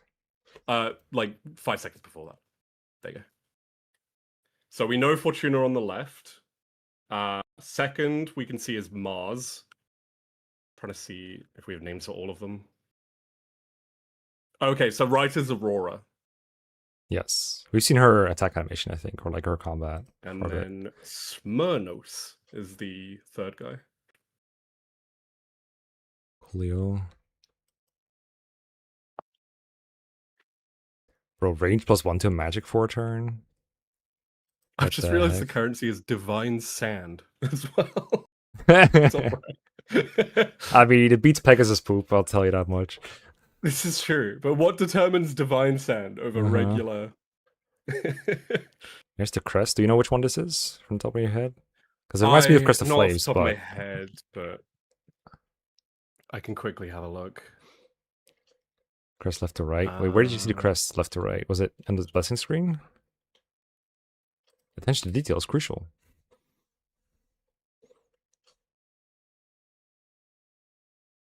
Oh, yeah, that's how you get the blessings. Oh, I see them here. Yeah, they're here. Left to right. Goneril, okay. Daphne, McQueel, and Aubin. So that's Hilda, Ingrid's Sedeth, and Aubin is Yuri, pretty sure. yes, you're right. Just odd. I remember I had this. I saw this theory on Reddit that Ashmel possesses the main characters that you did from the perspective that you pick for the Olympic Games or the Hero Games part. I kind of hate it too, but it would explain why their eye color changes because they're like, I don't know, got to show that they're possessed, I guess. That is true. Though this is, I think, our now best sort of guess as to where all of the like crest shenanigans come from. Like you probably get a blessing from a god, and then you know that blessing is represented by the crest icon. Weren't the Cinder Shadows, like the Ashen Wolves crests, more artificial though, or were they actually based on people like the other ones? Because I feel like that was a difference between. I know they were called the Crests of the Four Apostles. I never actually played Cinder Shadows, so I couldn't tell you. Four Lost Saints. Well, why couldn't they find their way then? The fuck did I do? Seth clearly managed it. Yeah, true. He's the only one. He's the only one who was smart enough to fly up in his wyvern and look down at the map and say, "Oh, we're going there. The land is over there." Everyone else is drowned or got lost in the city of Shambhala, Dubstep City. 4 apostles all left after the Rite of Rising failed to bring Sothis back. Damn.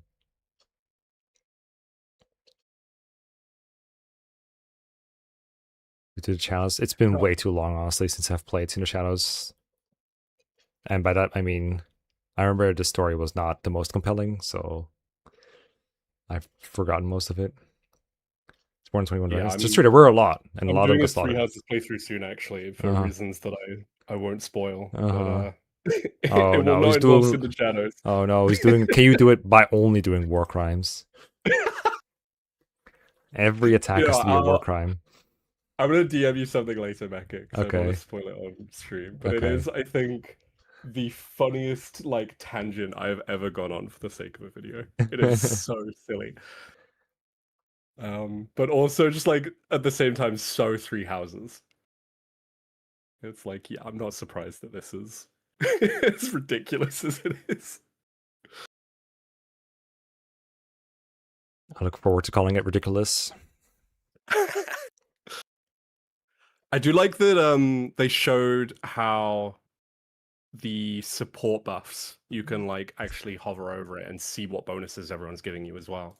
I'm not gonna lie, when you said support buffs, I thought you said support boths, like the Both House at first. No. I'm so glad Bathhouse mechanics are back, guys. Also, one of the stats was MYS, which I assume is like Mystic or something. But it did stand out to me as like, I don't immediately... These stats? In the...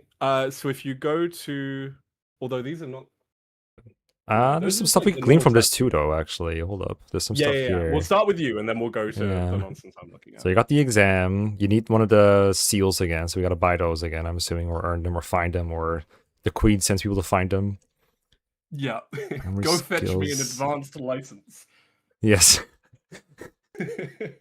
It's like where you send someone out to get a left-handed screwdriver because you're just messing with them.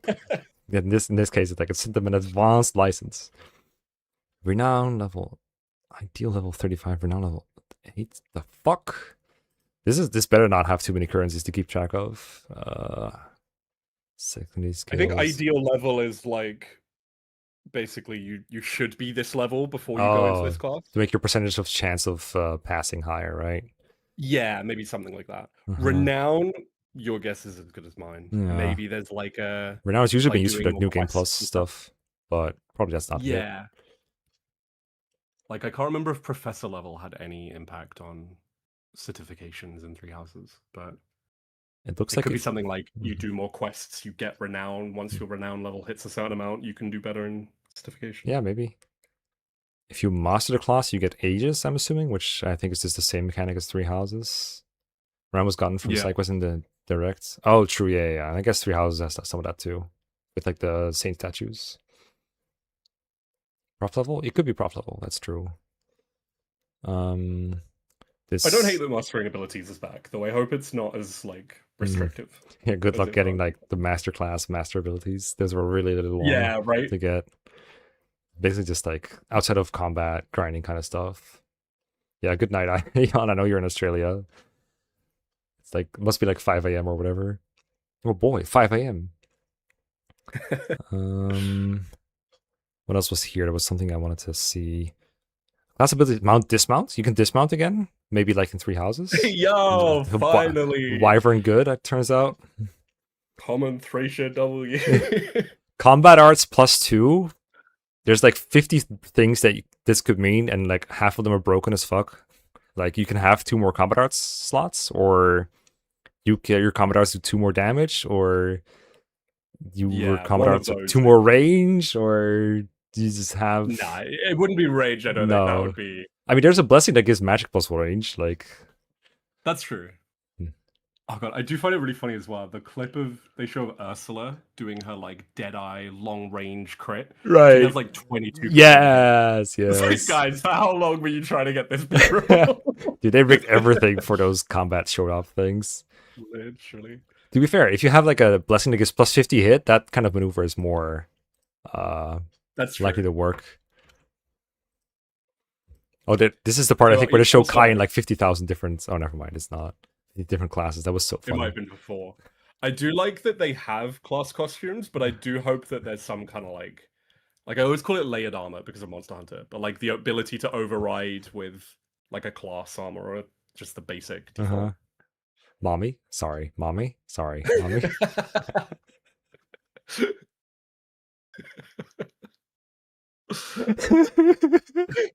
Mom, I'm playing Minecraft. Leave me alone. It would be leader here as well. Yeah, of course. I guess Theodora is maybe more accurate. I look okay. No, you were calling for your mom, but she's not even here. She's so cool. Oh, freshwater fish with big pound. Okay, so your fishing is back. Confirmed. Yeah, or like this conference fishing is not back. You can just get them by, I don't know, talking to this guy's mom for him or something. The golden deer crit, yes.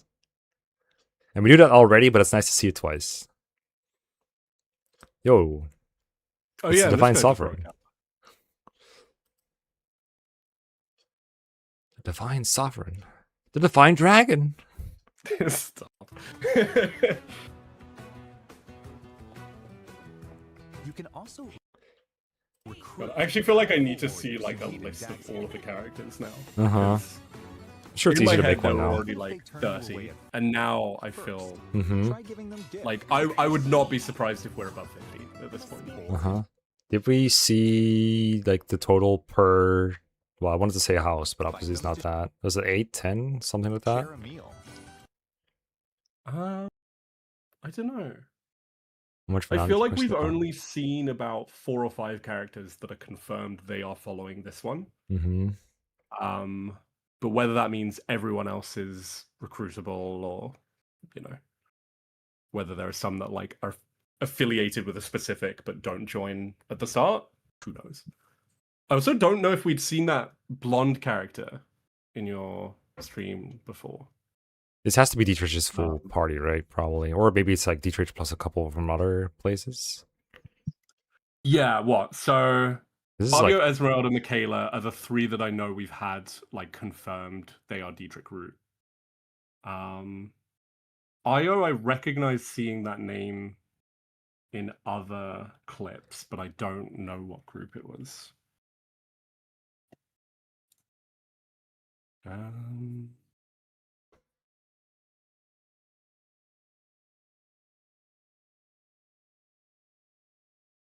God, there is so much to unpick, isn't there? Can we yoink characters from other paths? I would assume not, because they want all of the paths to be played in parallel, right?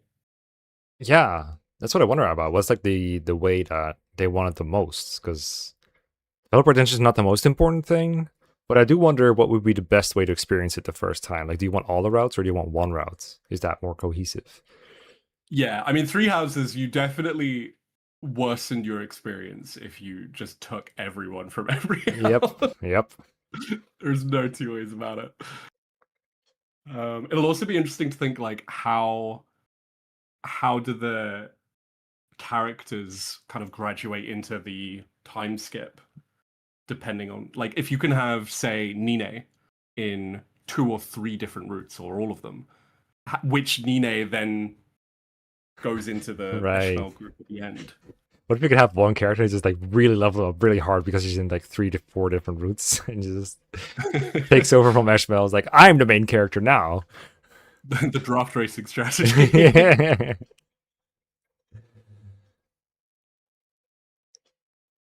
I think that's gonna be the prologue, Sebastian. They're just gonna make you fight this final boss with Eshmel and then you die. Like even if you win in the story, you win in the cutscene, or you lose in the cutscene, or you lose in the Noctula, gameplay. the girl with like the kind of able green hair. They show like Kai walking up to go recruit her, but then they also show her in Dietrich's party. So yoinking confirmed.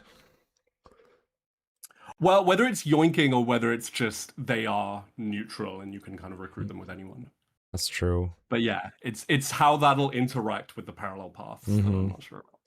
It could be as simple as there's like only the retainers are really locked to them and everyone else is neutral and you recruit them along the way. Yeah, I think that's likely. Oh, true. We can have Letta use a gun if we reclass her. True. We'll make her revenge so easy. As if she wasn't wife material enough.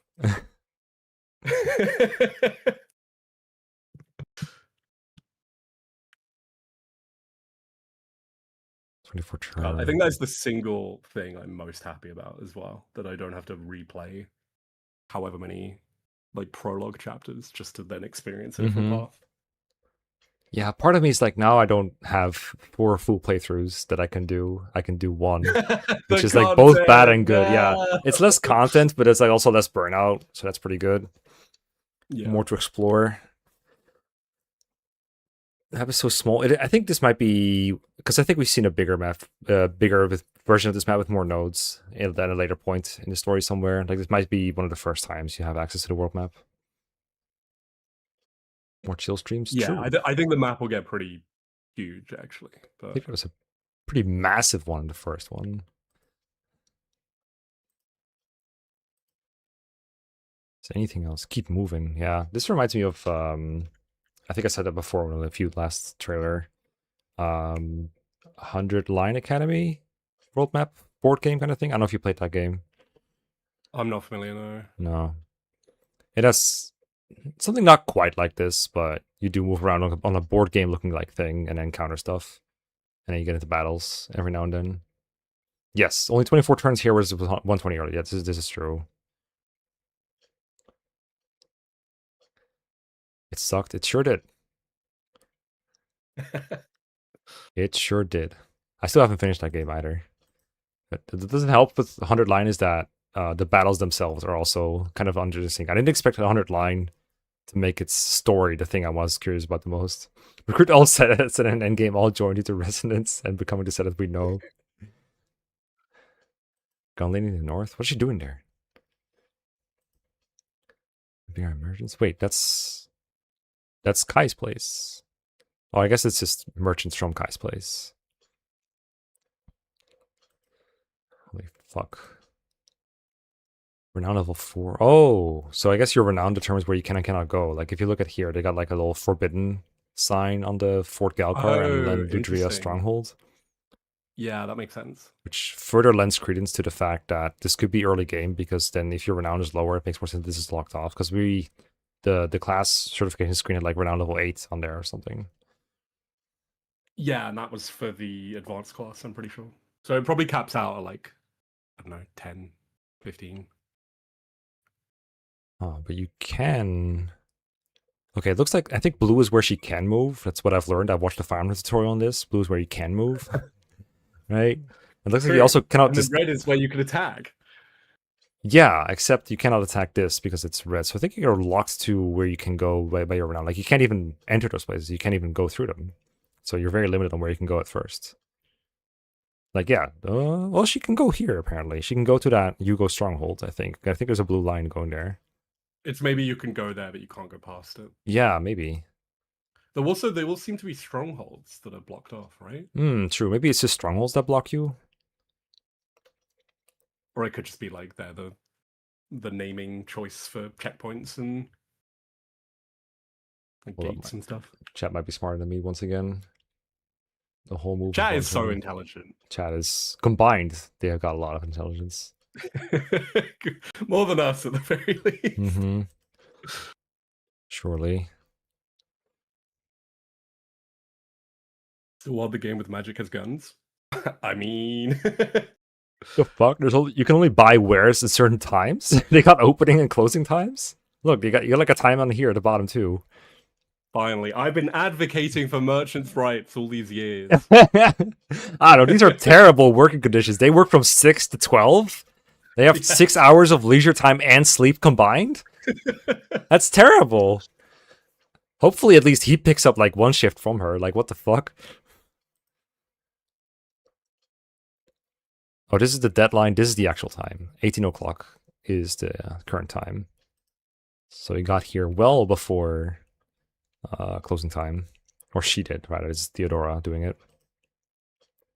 It will be interesting to see how much like time management there is in this. Mm-hmm.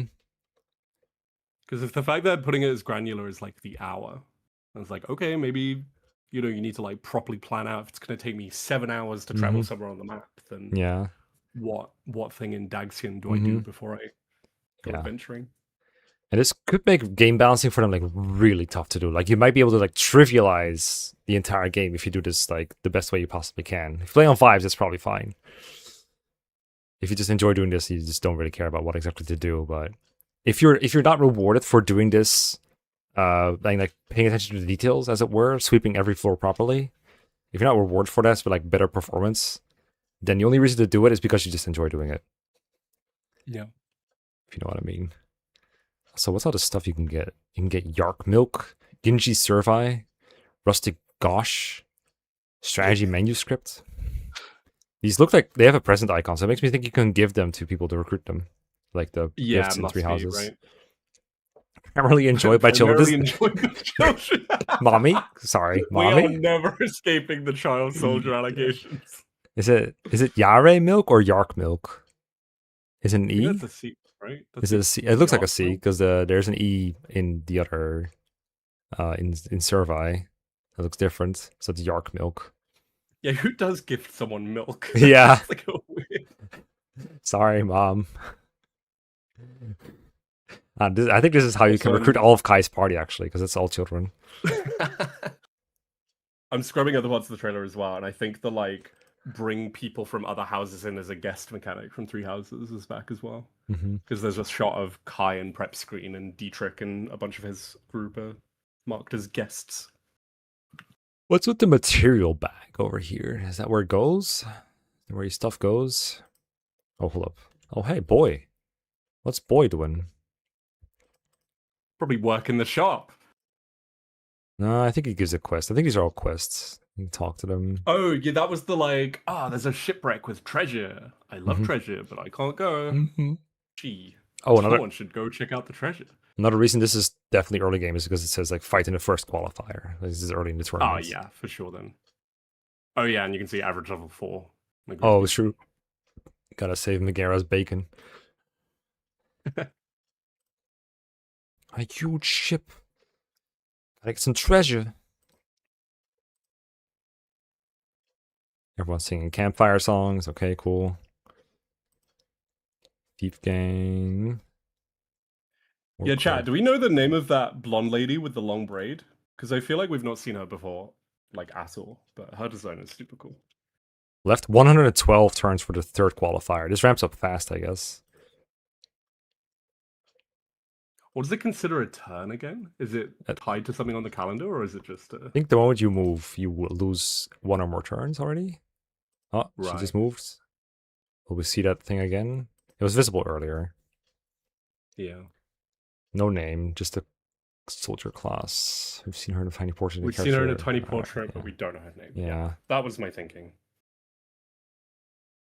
What is this hit rate, by the way? I think he's fighting a thief in a forest or something. I don't know for shit. Yeah, I think hit rates are they're made up in a lot of this. It don't matter. Oop.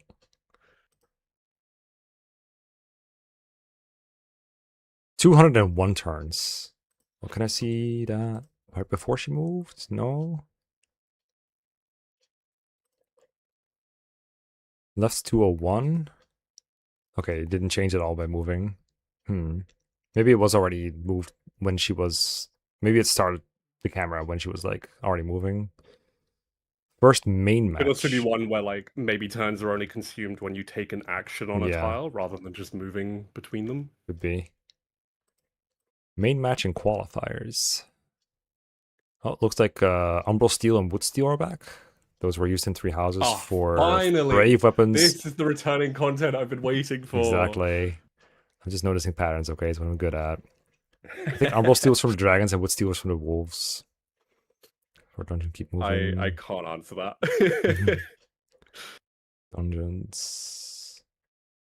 Oh, this is the same stuff that Dietrich has when he was going through his thing. Except he has Let's Play points. Left in LP. It's Woodsing time. Oh, what's this? Left 3? Oh, that's treasure chests that are remaining in the dungeon, I think. I think we already saw that.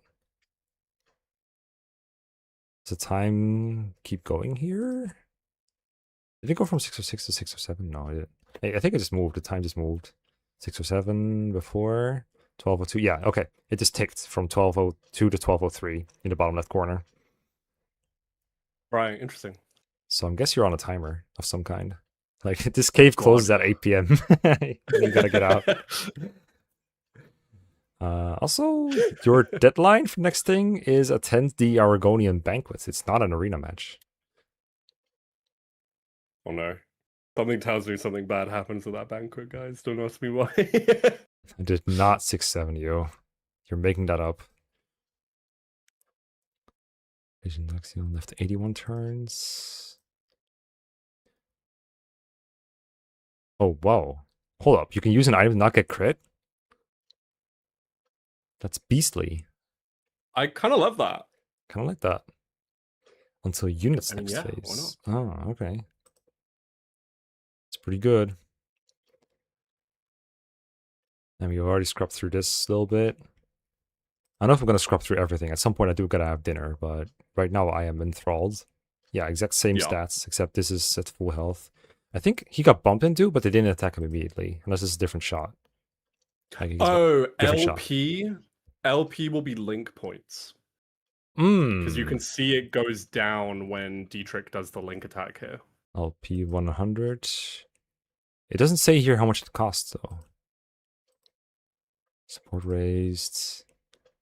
I would assume it's like when you pick who it's going to be, but then you can see at the bottom it's gone down to 86. Oh, you mean right now already? Oh, okay. Yeah. Guess you just gotta know. Did Fabio actually do anything after he attacked? No, right? I think he does the follow-up, right? He's yapping. Oh, I think I saw it. It's very fast. Yeah, so Dietrich deals 16. Fabio does the 25. Fabio used a magic spell and then walked like right behind Dietrich's like massive cape and body, so I didn't see him at first. Let me listen to it real quick. In clashes, you can perform attack combos with your yeah, link attack. I saw it. Yeah, okay, cool. I want to play again. No, me too. Play phase focus or any phase focus? I wonder. Probably both. Probably a little bit of both. Plus, dude, Kai recruiting emus while Dietrich is like hunting a giant monster is the funniest part of this whole game. I mean, Kai's stonks were already at near zero anyway, so. Nah, I like him. He's fun. He's cute.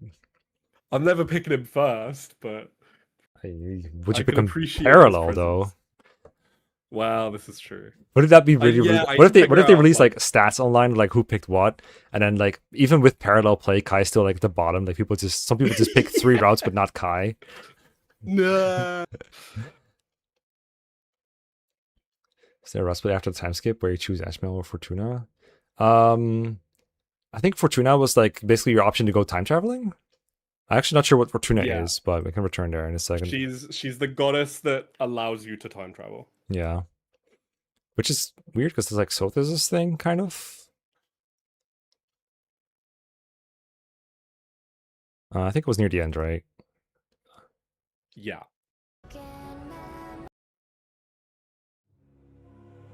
Though to be fair, it does say you've got the choice of either A, send it alone with Eshmel, or B, use Fortuna to go get your friends back.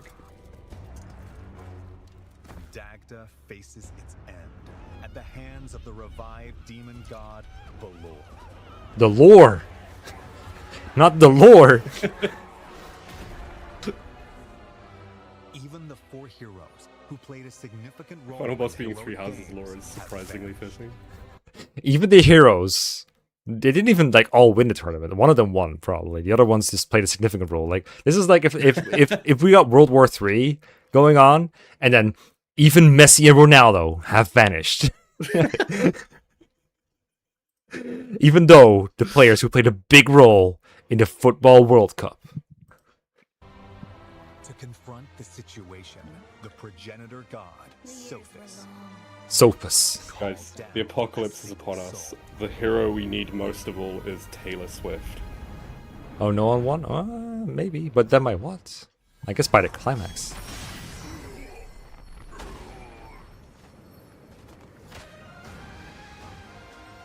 This is the story's true protagonist. Fuck this. You are given 2 choices. Face the forces of the demon god Valor on your own, with the knowledge that it's no easy task.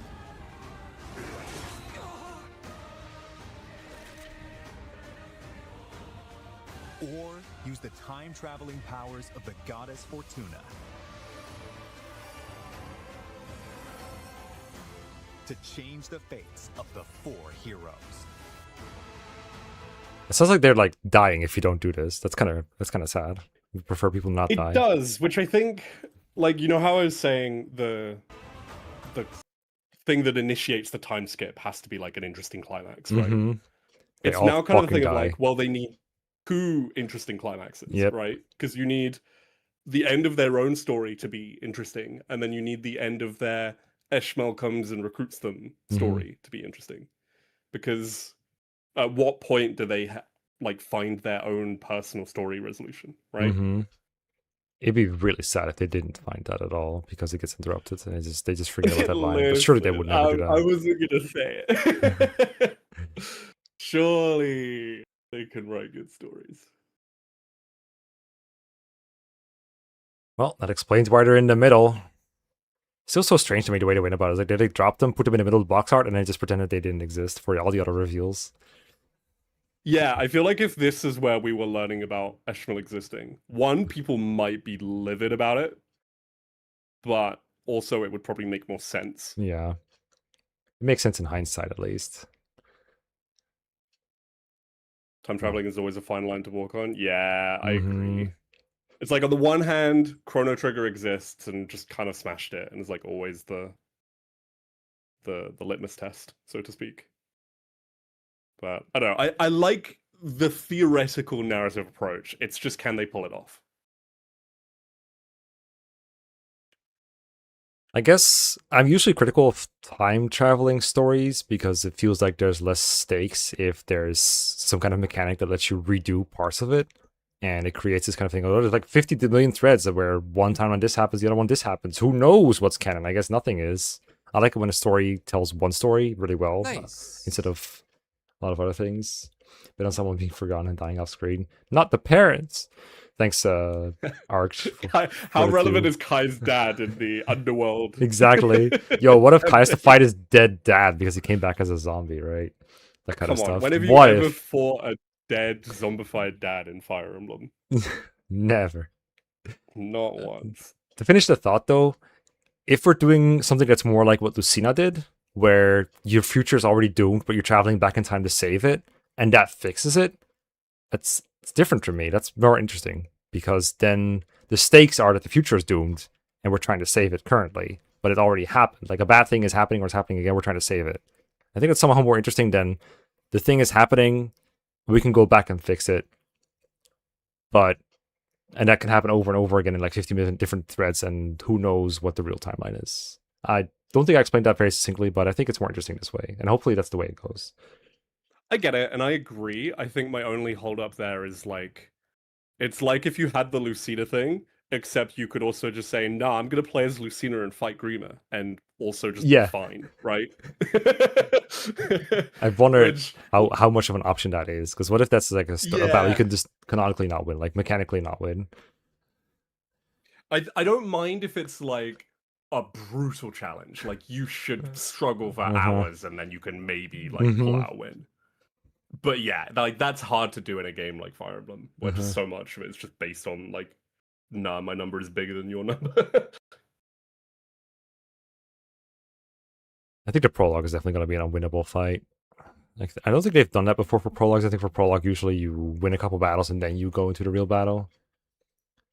But it's at least it's better than Gage's battle that never really happened and that just took place nowhere. It's kind of, okay, we fought Sombron and then we woke up. Chat saying Seth definitely can solo the final boss. True. Just recruit Seth. You gotta wonder if he's recruitable at all. Like, surely, I mean, he was a Dragoon Rider, so surely he is. Yeah, it must be, right? I guess it depends whether he's like a neutral or a, who knows, but... He just participates in the heroic games. I wish... He's just there. I wish my daughter was safe. Yeah, I wish I could go back. I don't like this Dagda place. I'm gonna go back to that place with the Professor. I have something to ask of you. What is your wish? I have something to ask of you. Plain and I have found ourselves washed up on the shores of Dagda, and we cannot return. Hashtag washed up dad. Chat, which path are you all planning to go first? I need to know. I require your answers. First. I mean, okay, so you can play parallel, but you can't play like 4 at the exact same time. So like you're switching between their perspectives whenever you want and save your progress, apparently. Yeah, which I guess will then also raise the question of like, do you kind of progress one chapter at a time for each of them, or do you do all of one person's story and then another of all of another person's story? Bro, you have like speedruns and draft races where you have to do all POVs. Oh my god, it's so silly. Yeah, dude, there'll be the like the leader path draft race, the Theodora path draft race. It'll be fun. I wonder how different they will be. Because it sounds like you're always doing the same tournament matches, at least, just from different perspectives. Yeah, that's my one concern, I guess. I would like to think that, just given the personal stories involved, like, they can't be identical.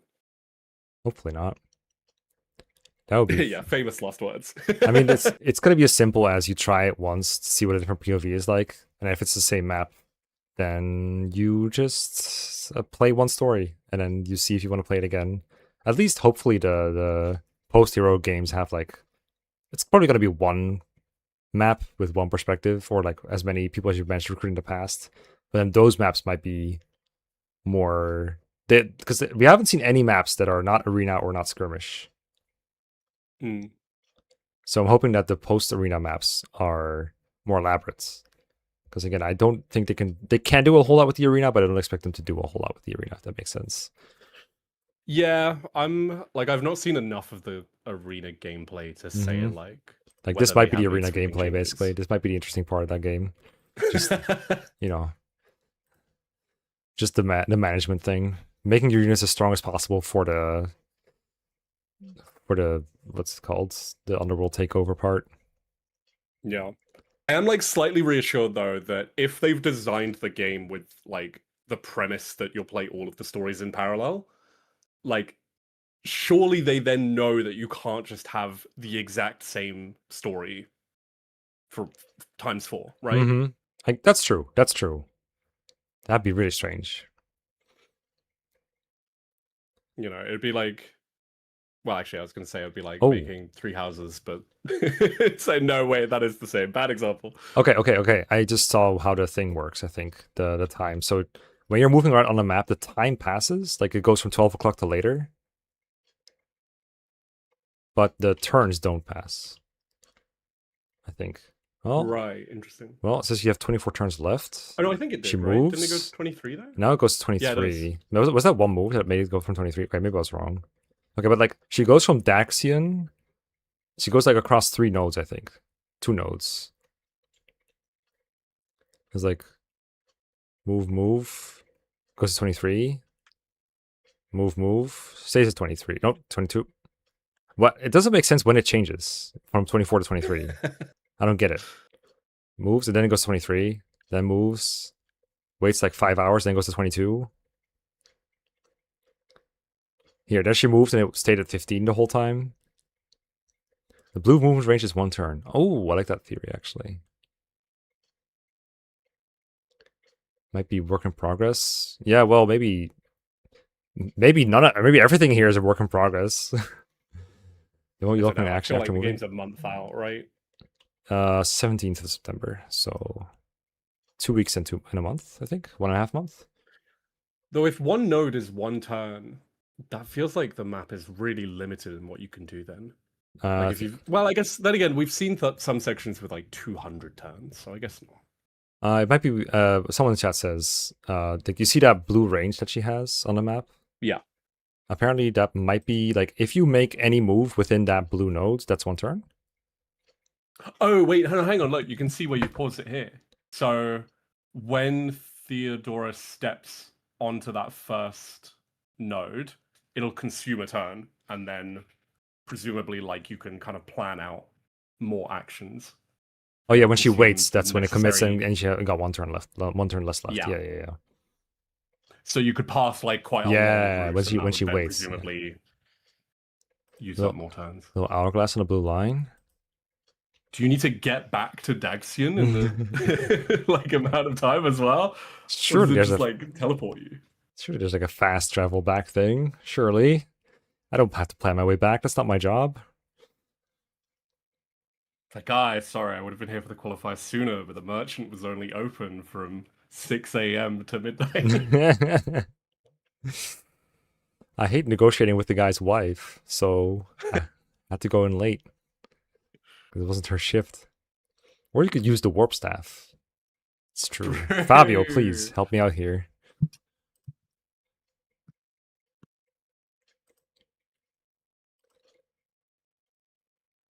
Yeah, it's exciting. There's so much to unpack. Like, what, we've been pointing over this for like over an hour now, and I feel like there's still just so much. Yes. It has been a little bit scattergun though, I suppose. Yes. It's going to be very schizophrenic to watch. I don't even know where to begin if I were to make like a review video of this. Like, holy shit, there's so much stuff. I thought the cutscenes near the start as well, like 4.5 minutes in, where they show like the pairs of people kind of before an arena match. Yeah. Like trash talking each other beforehand. Yeah, well, it's interesting. Right? I gotta win. Sort of, it raises the question of like, are they sort of fixed encounters, or is it like, all right, you do your qualifier, and you know you'll get one of the lords, perhaps. Oh, I think this is like you doing at least one perspective at a time. Like you're playing it from one perspective, and then they each have custom conversations with one opponent from a certain round. Like there's like a kind of way the bracket always goes, where she always like Theodora always makes it to round 3 or whatever, and then gets knocked out by Kai or whatever. I think that's probably likely. Or if you play as Theodora, then you meet Kai in this round, like vice versa.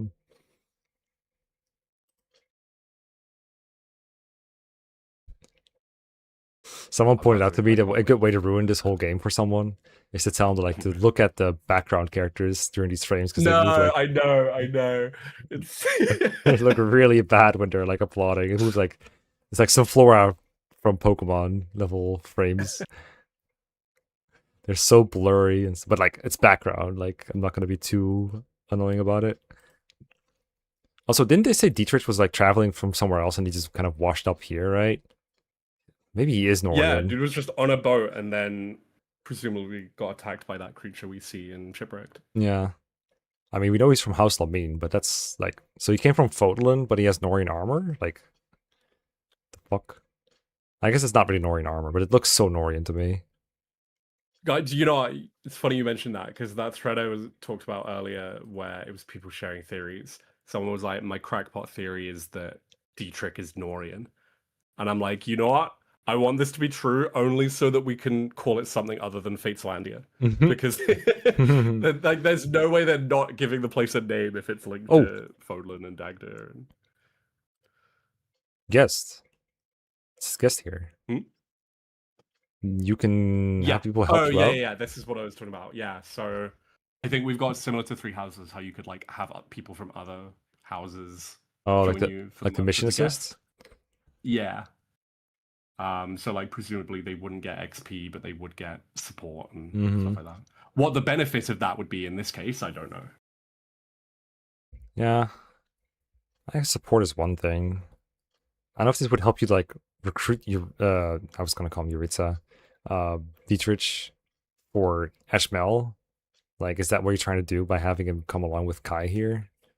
Maybe. I guess you could probably like have supports between the 4 main pro tags, and then when you have your Eshmel campaign, like, oh, now they can all benefit from supports because they've fought together.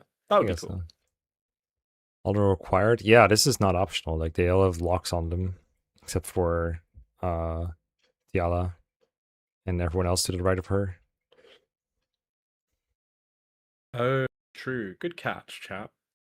God, you guys are so bright. Also, this is not Kai's usual party, is it? He's got like the mother-like figure. Tiala and Pisa are, I think, the others. Oh, this guy is. I forget. The archer. Yeah. He's always there. But the other 3 are not, and I know a few of them we saw in the like when Dietrich is basically automating all of his group. We've seen those in his team as well. Yeah, he just had Esmeralda and Fabio with him, right? In the Final Fantasy bit. I know Fabio for sure. I think Esmeralda, yeah. Dude, I forgot this guy that we see as well at like 6 minutes 40. The Levin sword guy. Pepe. Pepe. Presumably a guy. Peter is the hunter. Peter. Yeah, that's good. 640. Yeah, like right off this clip. This is the person that was with Kyle, right? She's the model-like figure. Yeah, she's the one adult in Kai's ragtag band of misfits. Well, apparently not, because there was that other big guy with him. Pepe. Wait, that a dude? Yeah, I just double check as well. You never know. Who's got the Theodora emblem, but might be neutral. Who knows? And then we finally have a name for Gun Nun as well. Oh, Anatolia.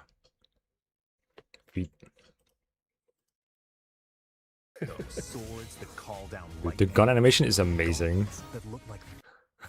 This is so cool. Sooty Thunder, thanks for the 2 bugs. I think it's a sequel or prequel. True. Pepe is very Petra-coded. Yeah, true. I mean, Seta looks younger to me, but hey, apparently calendar is proof for something. I'm probably in Team Sequel, and Seth's skincare regime has improved significantly. She does look a lot like Petra. I like how the Levin sword has a consistent design across the games. It's really cool. Yeah. Swords that call down lightning, gauntlets. God, this animation is so good. And other unique call down. That was a crit to be fair, but damn. That look like firearms. Is this a ranged weapon? Can we see that? The salamander. Gauntlets that look like firearms. Surely a firearms range. Front sword can't retaliate. Yeah, true. Look like firearms. Look like firearms. It's not a firearm, guys. It's a gauntlet. Trust me.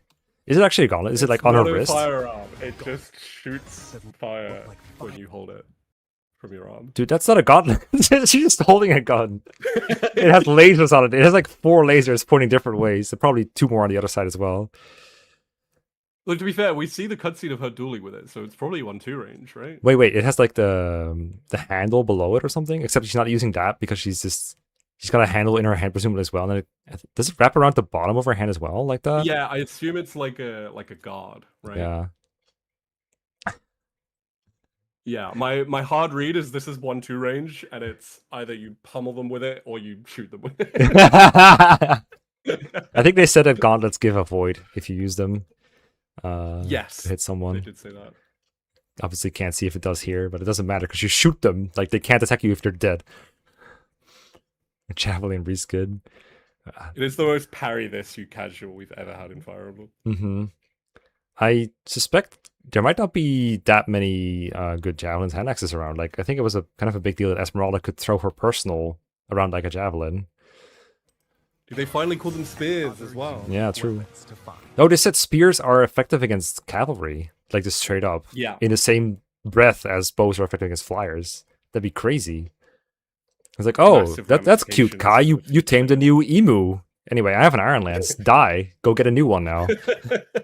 Gonna have to spend another 120 turns in the Abyssian Bay to get a new emu because I just skewered this one with my Iron Lance +5. Make a set of a gun finally. Story is just going to be replacing emu.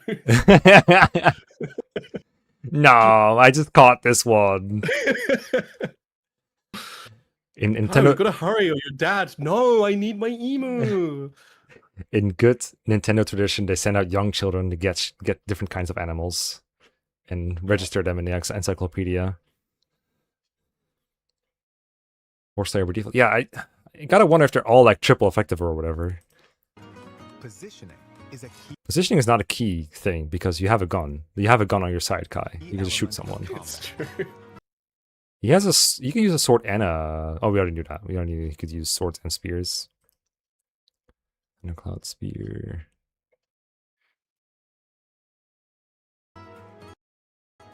When you strike within an enemy's range of attack, they might counterattack. It's fine. Only did 2 damage. Don't worry about it. Consider attacking those.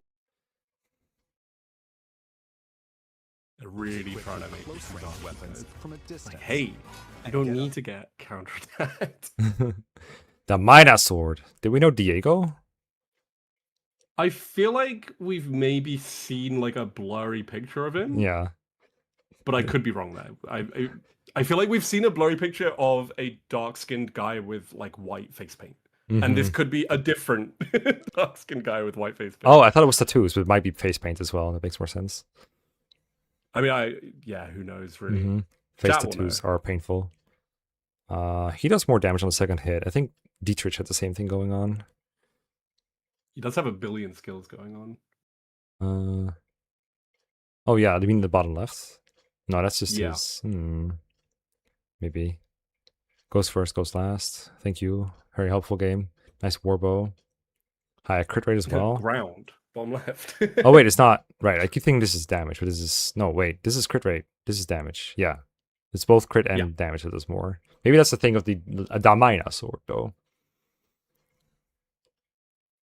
There was something else here I noticed. Oh, and interestingly, he's got blaze arts as well, right? Yeah. Or is that just the combat arts icon? Maybe. Forgot what they said about the blaze arts. Yeah, I kind of thought the blaze arts were unique to the Protax, so maybe that's just a... Maybe. Like it shares the thing for regular combat arts? Did he have blaze arts in his menu or something? I didn't see it here. Can't see. Yeah, no, they just go straight into the combat.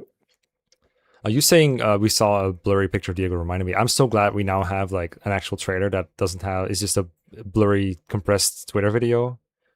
Because those were like awful while looking. Like, why would you make your game look so bad? Why would you only promote it on Twitter? Like, only there. And nowhere. And your stupid app with like 3-line bios of Diego likes pretty women. Close and personal against oh yeah, someone in chat saying Peter had the blaze slot thing, so it's not exclusive. Well, it's okay because the protagonist will have 5 blaze arts. He's super special. He also has a mini bow, so he can attack at close range. Pita, did you have the blaze art? Pita. Fan games finally getting their 1 range bow.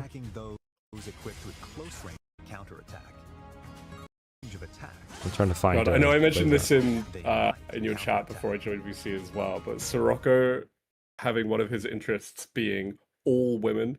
All so women. Funny to me. Not just women. All women. It's such a small like distinction, but it's so funny. Get up close and personal against. I like all women are queen.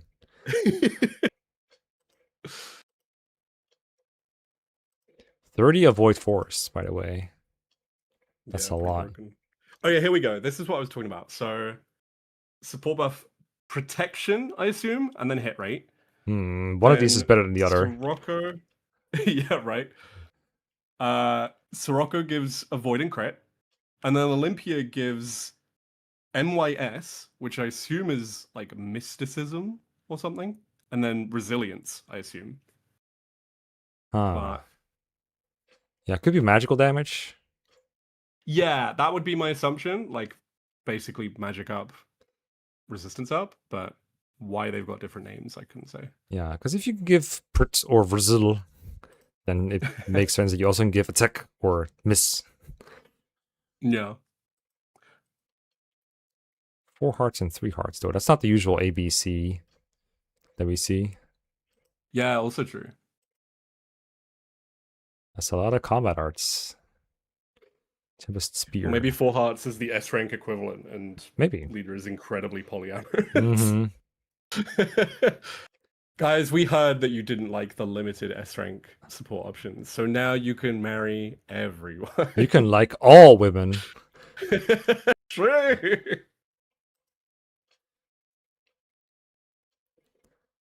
Should also be charisma split into 2 stats. Oh, was it split into stats? No, it's someone in chat saying it could be charisma split into 2 stats. I'm now trying to remember what charisma did. It was like authority damage and something else. Yeah, so you had the charm stat in 3 houses. I'm assuming that's what they're referring to. And that boosts your gambit accuracy and damage. And also your gambit avoid.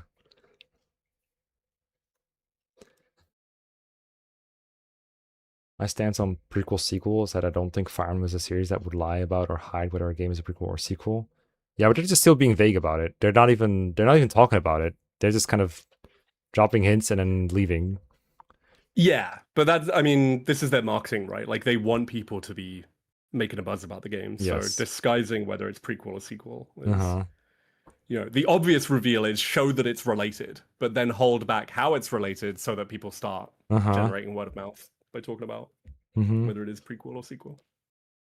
Noticing also, here, Ursula, honey, we need to talk about this 22 hit rate. What are we doing? Yeah.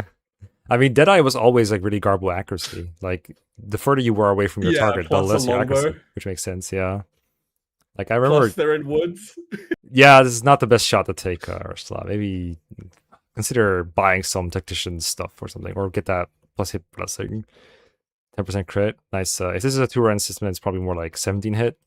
So we're looking at a nice 1.7% chance of this happening.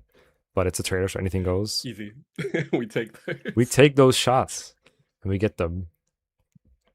Also, they still have... People were hoping that these were placeholder portraits, the blackout face. These are not even like the generic zombie enemies. These are just like arena enemies, I think, or skirmish enemies. But they still don't have faces. But we saw that. Yeah, I think this is what we're getting, unfortunately. Which is sad. If you think about like Fates with the really cool looking portraits for every single class, they're also different looking. They're really cool. And then we have this. But I would even prefer the middle ground of just like I forget which games do it, but having part of their like facial features then like covered with shadow or obscured by helmets or stuff. Rather than just, hey, we painted over everything in black. We hired an intern to black out this part. Is this what they mean when they say that we want more colored representation farm? I don't think it is. I don't think they want this for black characters. I think we want something different. Yeah, I think this is not the diversity people are talking about. Yeah, it's definitely not. Say, wow, how good is diversity in Yay. I feel so represented right now. Yeah, I think... So chat, I need you to know that I need more info about this like lilac-haired enemy lady in like 822. 822. I don't know who she is. All right, we'll help you out. I need out. to know more. Let's get a shot of that. Enemy on this battle? Yeah. The camera pans over when Theodora throws her big rock. Over her? Is that the Underworld Yeah. lady? Nah, she had green hair, right? Nah, it's a different lady. She's some kind of enemy commander by the looks of it. But I need Hmm. details. Best I can do is a blurry Twitter picture. I'm sorry. Yeah, true. Well, I can't zoom in on a video, turns out. Well, she is the boss. I think this is a boss icon. Yeah, That's what I can tell think you. so. She has a pretty dress. They put her portrait exactly where her face Surrounded is. by siege weapons. Yeah, they sure like ballistas. This is like the wooden cavalry 5.0. And they got these little, these little bowls in their barricades. Bowling balls, little giant oranges. I don't know what those Some are nice supposed to potted be. plants. They're probably just like obstructions that you can go send someone to destroy, Mm-hmm. I would assume. This is an enemy too, right? In the top right. Like they're all red. Oh yeah, good catch. That's a girl. We're still dissecting it. There's just so much in it. There's so much shit in it. Every frame has so many things going on. Direct hit. Apparently that matters. No, let it go away. It's the first time I'll ever say that. I want to watch this. No. Here we go. I'm yoinking the best screenshots I can of both of them. Uh-huh. I don't think we knew yet that Leda could buff for adjacent allies with her songs. I thought it was just No, summon that was monsters. new. All we knew was summon demonic beast, yeah. Apparently it costs her 12 HP to summon this big guy.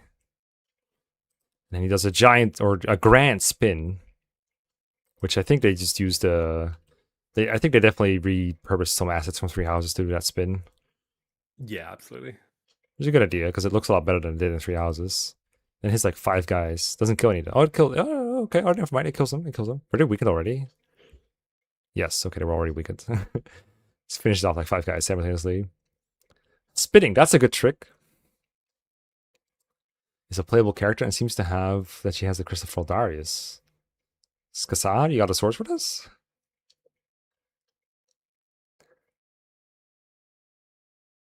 That is definitely happy code. That no, Tiala, this is where they show the turn wheel. Oh, we need to see how many uses we have. Divine Sand. Wait, does it cost Divine Sand to use this? I was gonna say it brings up divine sand at the top, but I can't see whether it gets consumed or not. Please let me see it. Let me see it. Each move, you can rewind to any previous point in battle, so don't be afraid. It doesn't show. No. So it's either infinite or it costs Divine Sand, probably. Additionally, if your allies fall in battle, I think I need a break. you can turn back. I bet the NPC arena teams you fight each have 1 or 2 recruitable characters you can add. Yeah, I think so. I guess the main question is when though, because I know people are talking about the oh, what are their names? Is it Nathan and Creek? The Cain and Abel? Sand it gets everywhere. What about those two? How like the Cain and Abel warrior guys who have now had names confirmed. And I think it's Nathan and Creek. But how like they've shown an arena fight where it's like them versus someone. It's like presumably they will be recruitable because come on, they're the Christmas guys. Yes, they were fighting Theodora in a trailer, I think, for realsies. Yeah, that sounds right. Ends up being an Anakin in the game. One design finds some action. Oh, per turn wheel. That would be a negligible cost. I'd be okay with that. Because I'm imagining it costs like 10 and then you just have 10 turn wheels per map. Maybe that's just it. Maybe it's just 10 per map, but it's defined by Divine Sand. Or maybe you can use Divine Sand for other purposes too, besides turn wheeling. So like, or you can have Theodora go, my servants, fetch me 500 Divine Sand. I'm gonna need it. I'm up against Dietrich. He's so You strong. fools, this is regular sand. I need divine sand. I can get regular sand. 1 turn wheel per action is fine if it's like per like confirmed turn wheel. If we mean like going back 1 action on the list is 1 sand, right. that suddenly gets very scary. That is interesting. I wonder if that would be fun. Because then not fun for me considering how often in Engage I'm like, all right, well I tried that thing for 6 turns and that didn't work. Yeah. Let's go back. Yeah. Try this one thing with like 1 move and then go back. Like you're actually disincentivized to move your units then. That's kind of whack. I don't know if I like that. Because like there's like every turn we'll have maybe, or sometimes you're like in a battle, you're not sure if moving one unit there somewhere is a good idea, so you move them, and then you move everyone else in like places you would do to support them. And there's a bad idea, and then you have to go back like 10 actions because you moved 10 units after the first one. Whereas if you only move that initial unit that was like the risky move, then and also the order you move units in matters a lot more. That could be interesting, but I don't know if that's like what they want to go for here. I don't hate that Divine Pulse or Turnwheel or whatever we're calling it is tied to like a currency though, because I think like the casual in me loves that I can just kind of like trial and error things if I'm doing a challenge or like trying to do something silly and keep getting my units killed. But in terms of like your standard gameplay, I think there could be an interesting dynamic in like, oh, okay, I've lost this unit, but if I want to rewind, like I have to use this currency that I then might use for something else. Oh, this is like the last thing I want to do because I'm getting hungry as fuck. But I do want to see this class roll on Kai. He looks so funny in different outfits. Also, what is this? When I saw this, I thought of the Pokemon EV display from like Gen 3 or something, where they have like the different stats going in different directions. I mean, well, I think these are all the standard, like, HP, strength, defense, Yeah, this might just be the class basis, basically, that we're looking at. Yeah. Which, can we see some Wyvern in here? Hello? Weapons they can wield, but they can wield every weapon. That's the thing. Dude, Kaya's kind of ripped. Oh, yeah. Like, what's up with this? Isn't he supposed to be, like, a kid? Well, if you have to fire a bow, you got to get very muscled. If you've not been watching Blue Neck, this is true. You need those muscles. Dude, they're gonna give that boy a 25% strength growth. No, they would. It's a lord. It's gonna be 40%. That's how it works. Yeah, true, actually. Oh, also the character here in the class reel. I'll wait for you to get to them, but Well, a different character, not Kai. Yeah, no, not Kai. I do love Kai, but honestly, they all look cool, actually. But in the beginner class reel, when they show off. Beginner, specialty, advanced. This was beginner. What's the name for it in Three Houses? Intermediate. Yeah, I think rather than specialty. Yeah, but I know they also had 4, right? Didn't they have? They have master after, and then they have another one before this. I think the noble commoner one. Sure, maybe like base, beginner, intermediate, advanced, master. Something like it. Yeah. Yeah, these pixel styles are really cool. I love that they've kept this. I think it's my favorite, like, little kind of feature and throwback. That's so fun. Yeah, these 3, like, guy on the left just looks like cool Myrmidon dude. Lady in the middle, I need to know more. Yep. Girl on the right. She looks amazing. I'm like, yes. Yes. Emus. Emu. Oh, that's what you're referring to. Okay. Okay. No, more so girl in the middle. I love that design. They all look great, especially the ladies. Oh, they got like a handle for the saddle. That's pretty cool. Right is Noctula. Girl in the middle is Goth Girl. Oh, this is. I thought Noctula had shorter hair. Maybe I'm confused with a different character. Maybe it was confused like move or something. No, isn't middle Dante? Oh yeah, and guy's Nezha. Oh, their names are visible right after this, apparently. Yeah. Nessa? Oh, that's the Myrmidon. Okay. Get him, Nessa. Dante. Well, there you go. You got her name. All you need is her number. She's so much cooler than Devil May Cry Dante, and I'll fight anyone on that. And this is... Hold up. Did they show the name? It's kind of obscured for most of it, I think, but... Well, most of it it's really annoying. There's no match for frame by frame. No! Yo, hold up. Hold up, who this? Who's Myson over here? Like, just based off of what we can see, I would guess, like, Nidina? Oh, yeah. Nadine? Nadine. Someone in chat says? She can turn on you the see her name late. Gotcha.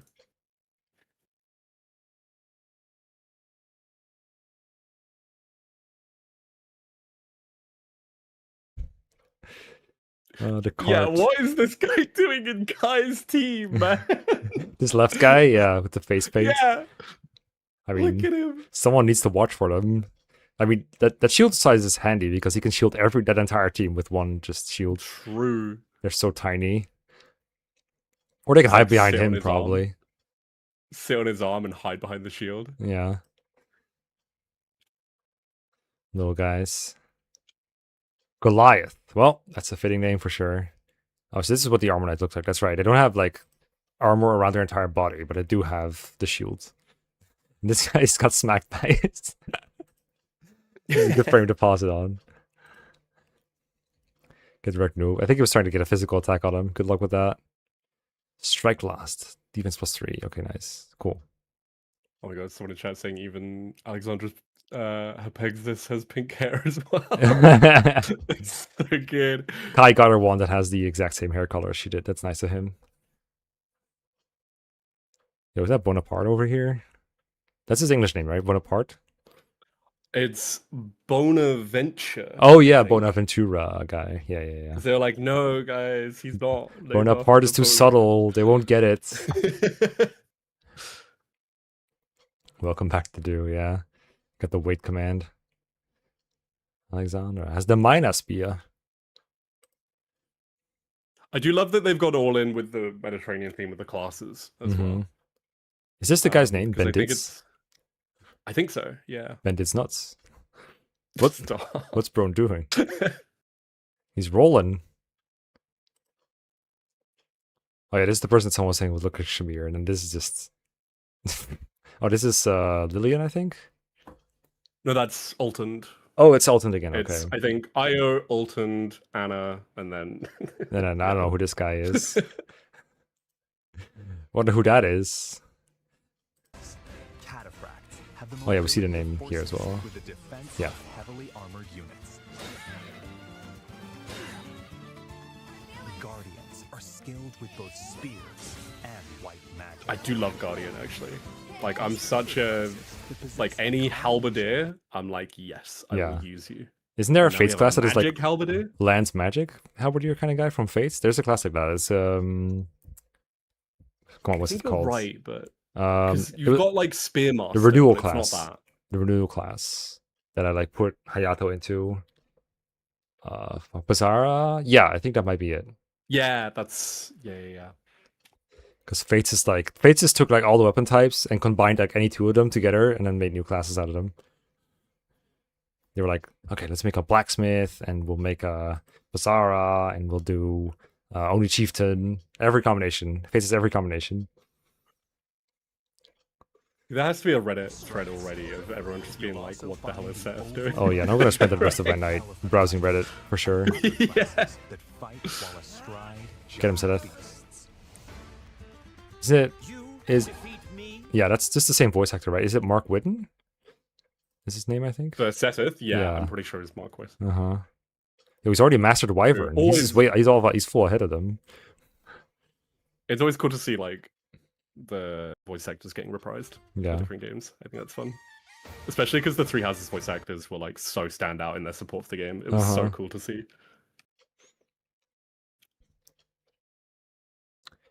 Prepare for me. Oh, right. Oh, they even suggest like classes for you to get into here. Hopefully it's better than the classes, the things that Hannah suggests in FE7.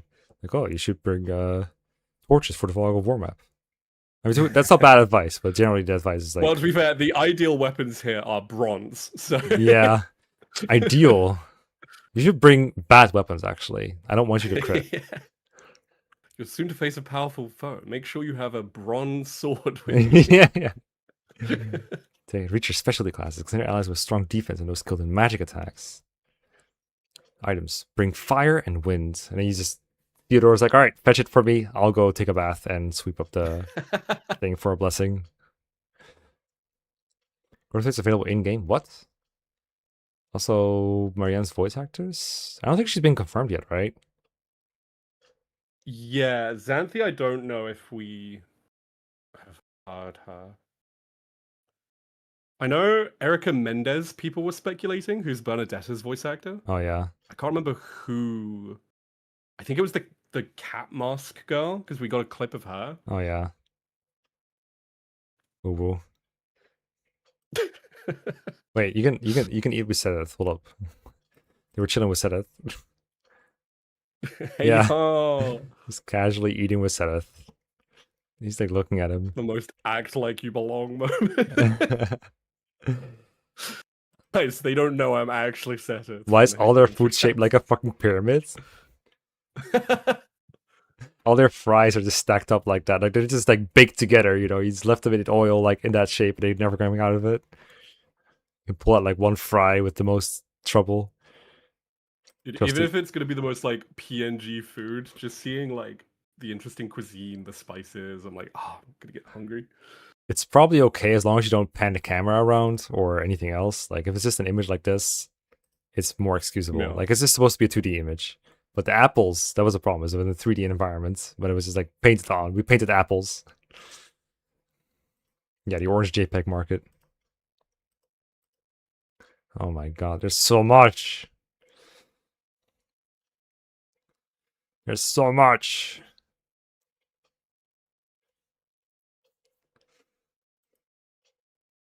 Dude, what's with Kai's like Genshin Impact spear as well?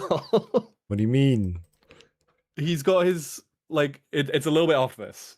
You watch him in the arena, he gets his level ups and it's like now he can wield stronger weapons, and one of them is literally like a glowing blue spear.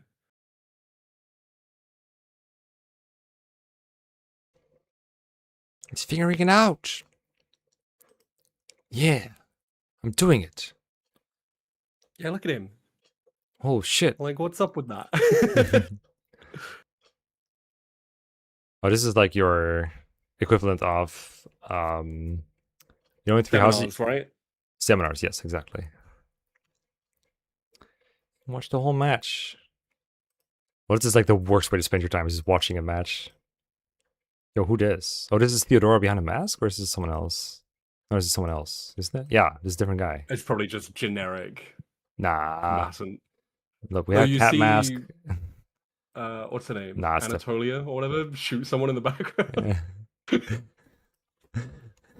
Oh, with a gun? Yeah. Yeah. Oh no, wait, it's not even her. It's someone else. It's There are Ursula? multiple guns. Oh, this is Anatolia, isn't it?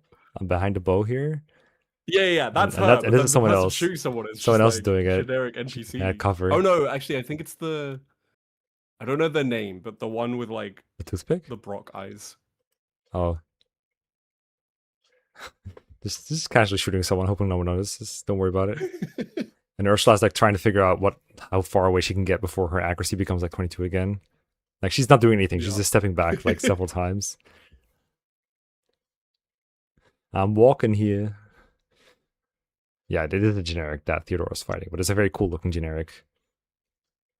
See, that's Yeah, straight up. All spears are effective against Cav. Where'd you see that? Like you can see in the shopping arcade section, like right after this. Oh, hey, we got javelins after all. As if javelins were not strong enough, they now are effective against cavalry. Wait, where'd you see the lance? Is it further in? Although the durability is like low. Oh no, just on that section. Like the orange icon there is cav effective, I'm pretty sure. Wait, there is durability. That was for combat arts, right? Okay, where did you see that lance thing? Maybe? Here. Sword? Oh, you see the icon here, right? Yeah. So all the orange icons, I'm pretty sure are cav effectiveness. Yeah, because I they've think we got see that relevance icon for for like when you're training for Yeah. for mounted classes or whatever. Oh, durability is exclusively for combat arts. Okay. Yeah, that's what I gotcha. thought too. I was gonna say 10 use wooden spear is looking rough otherwise. That's true. I think I saw some like 8 cost combat arts, so that would churn through your wooden sword quite fast. Yeah. Though I guess by design, right? Mm-hmm. I guess if your weapon is that expensive, you can't really spend combat arts. That was one of the weird things about Three Houses combat arts is technically it was an opportunity cost to like use Tempest Lance or whatever, but it kind of wasn't because you had enough money to buy new weapons when you need to or repair them with like your 99 Smith stones anyway, or your It generally didn't matter unless you were like Dimitri burning through a legendary weapon with a combat art by accident. The other thing that's kind of interesting here, if you go on like another couple seconds and pause when it shows leader's inventory or whatever it is with like iron bow, longbow here. So the skill icons on the left some of them are highlighted, but others are grayed out. So it might be like 3 houses. Obviously, you had the kind of like proficiencies with each class, but if you wanted Brigand Edelgard to hold a training bow, she could, and she could use it, which I remember because it was very important in unique gameplay challenges. But here, like E and Authority is highlighted, so presumably that's then like an active skill, but like lances and axes are not. So maybe they're like class locked again, I would assume. Yeah. Oh yeah, never mind. Chat is way ahead of me. Chad is very sure of this. I mean, it's fair enough to be like not sure of this because 3 hours didn't do it. I think at some point we speculated that even though you use a lance, some people were getting like experience in other weapons when they were using one weapon. Yeah. Like their meters were going up. And for like... Didn't we also see some items that like you could use it with different skill proficiencies? Like you could have C swords or C lances or something? I might be making that up. I don't remember, but it could very well have happened in like a previous trailer.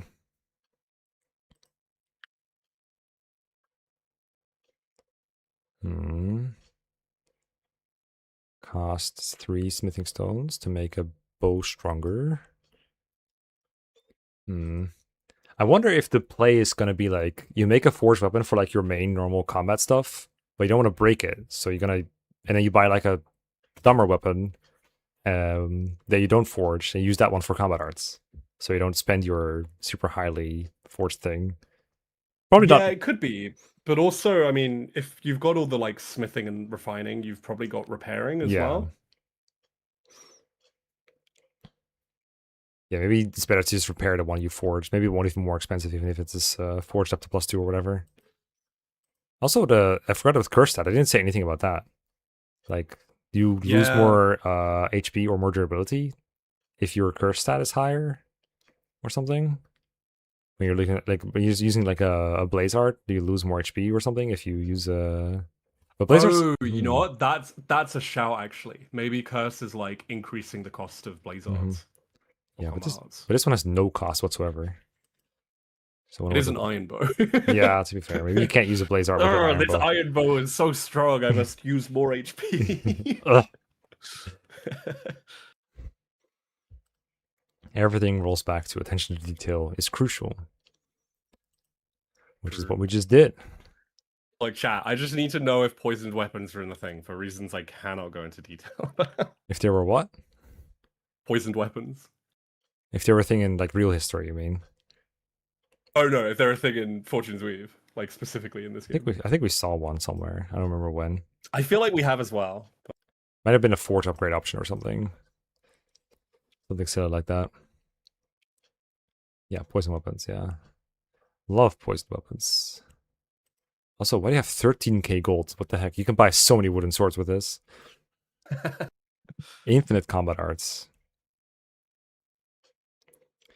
Okay. Anyway, we have been analyzing a 30-minute trailer for over 2 hours, so I think it is time to get a dinner break. It's all fun. It's all good. Thanks for watching, everyone. Absolutely. Thank you for having me. Yes, thanks for coming on. It's fun to yap with someone else about this. Can't only talk to chat Absolutely. much as I would love to. It's fun to have a... Yeah, no, it's been a blast. Thank you. Fun to have a person that just responds within the 5 minutes of stream delay. And a good voice as well. Oh, stop it, you. You're too kind. Chat, thanks for watching. Chat, go subscribe to Mecha and like the video and leave a comment for the algorithm. And tell me he's handsome and cool. And then search the video, can you beat 3 houses without doing war crimes? No.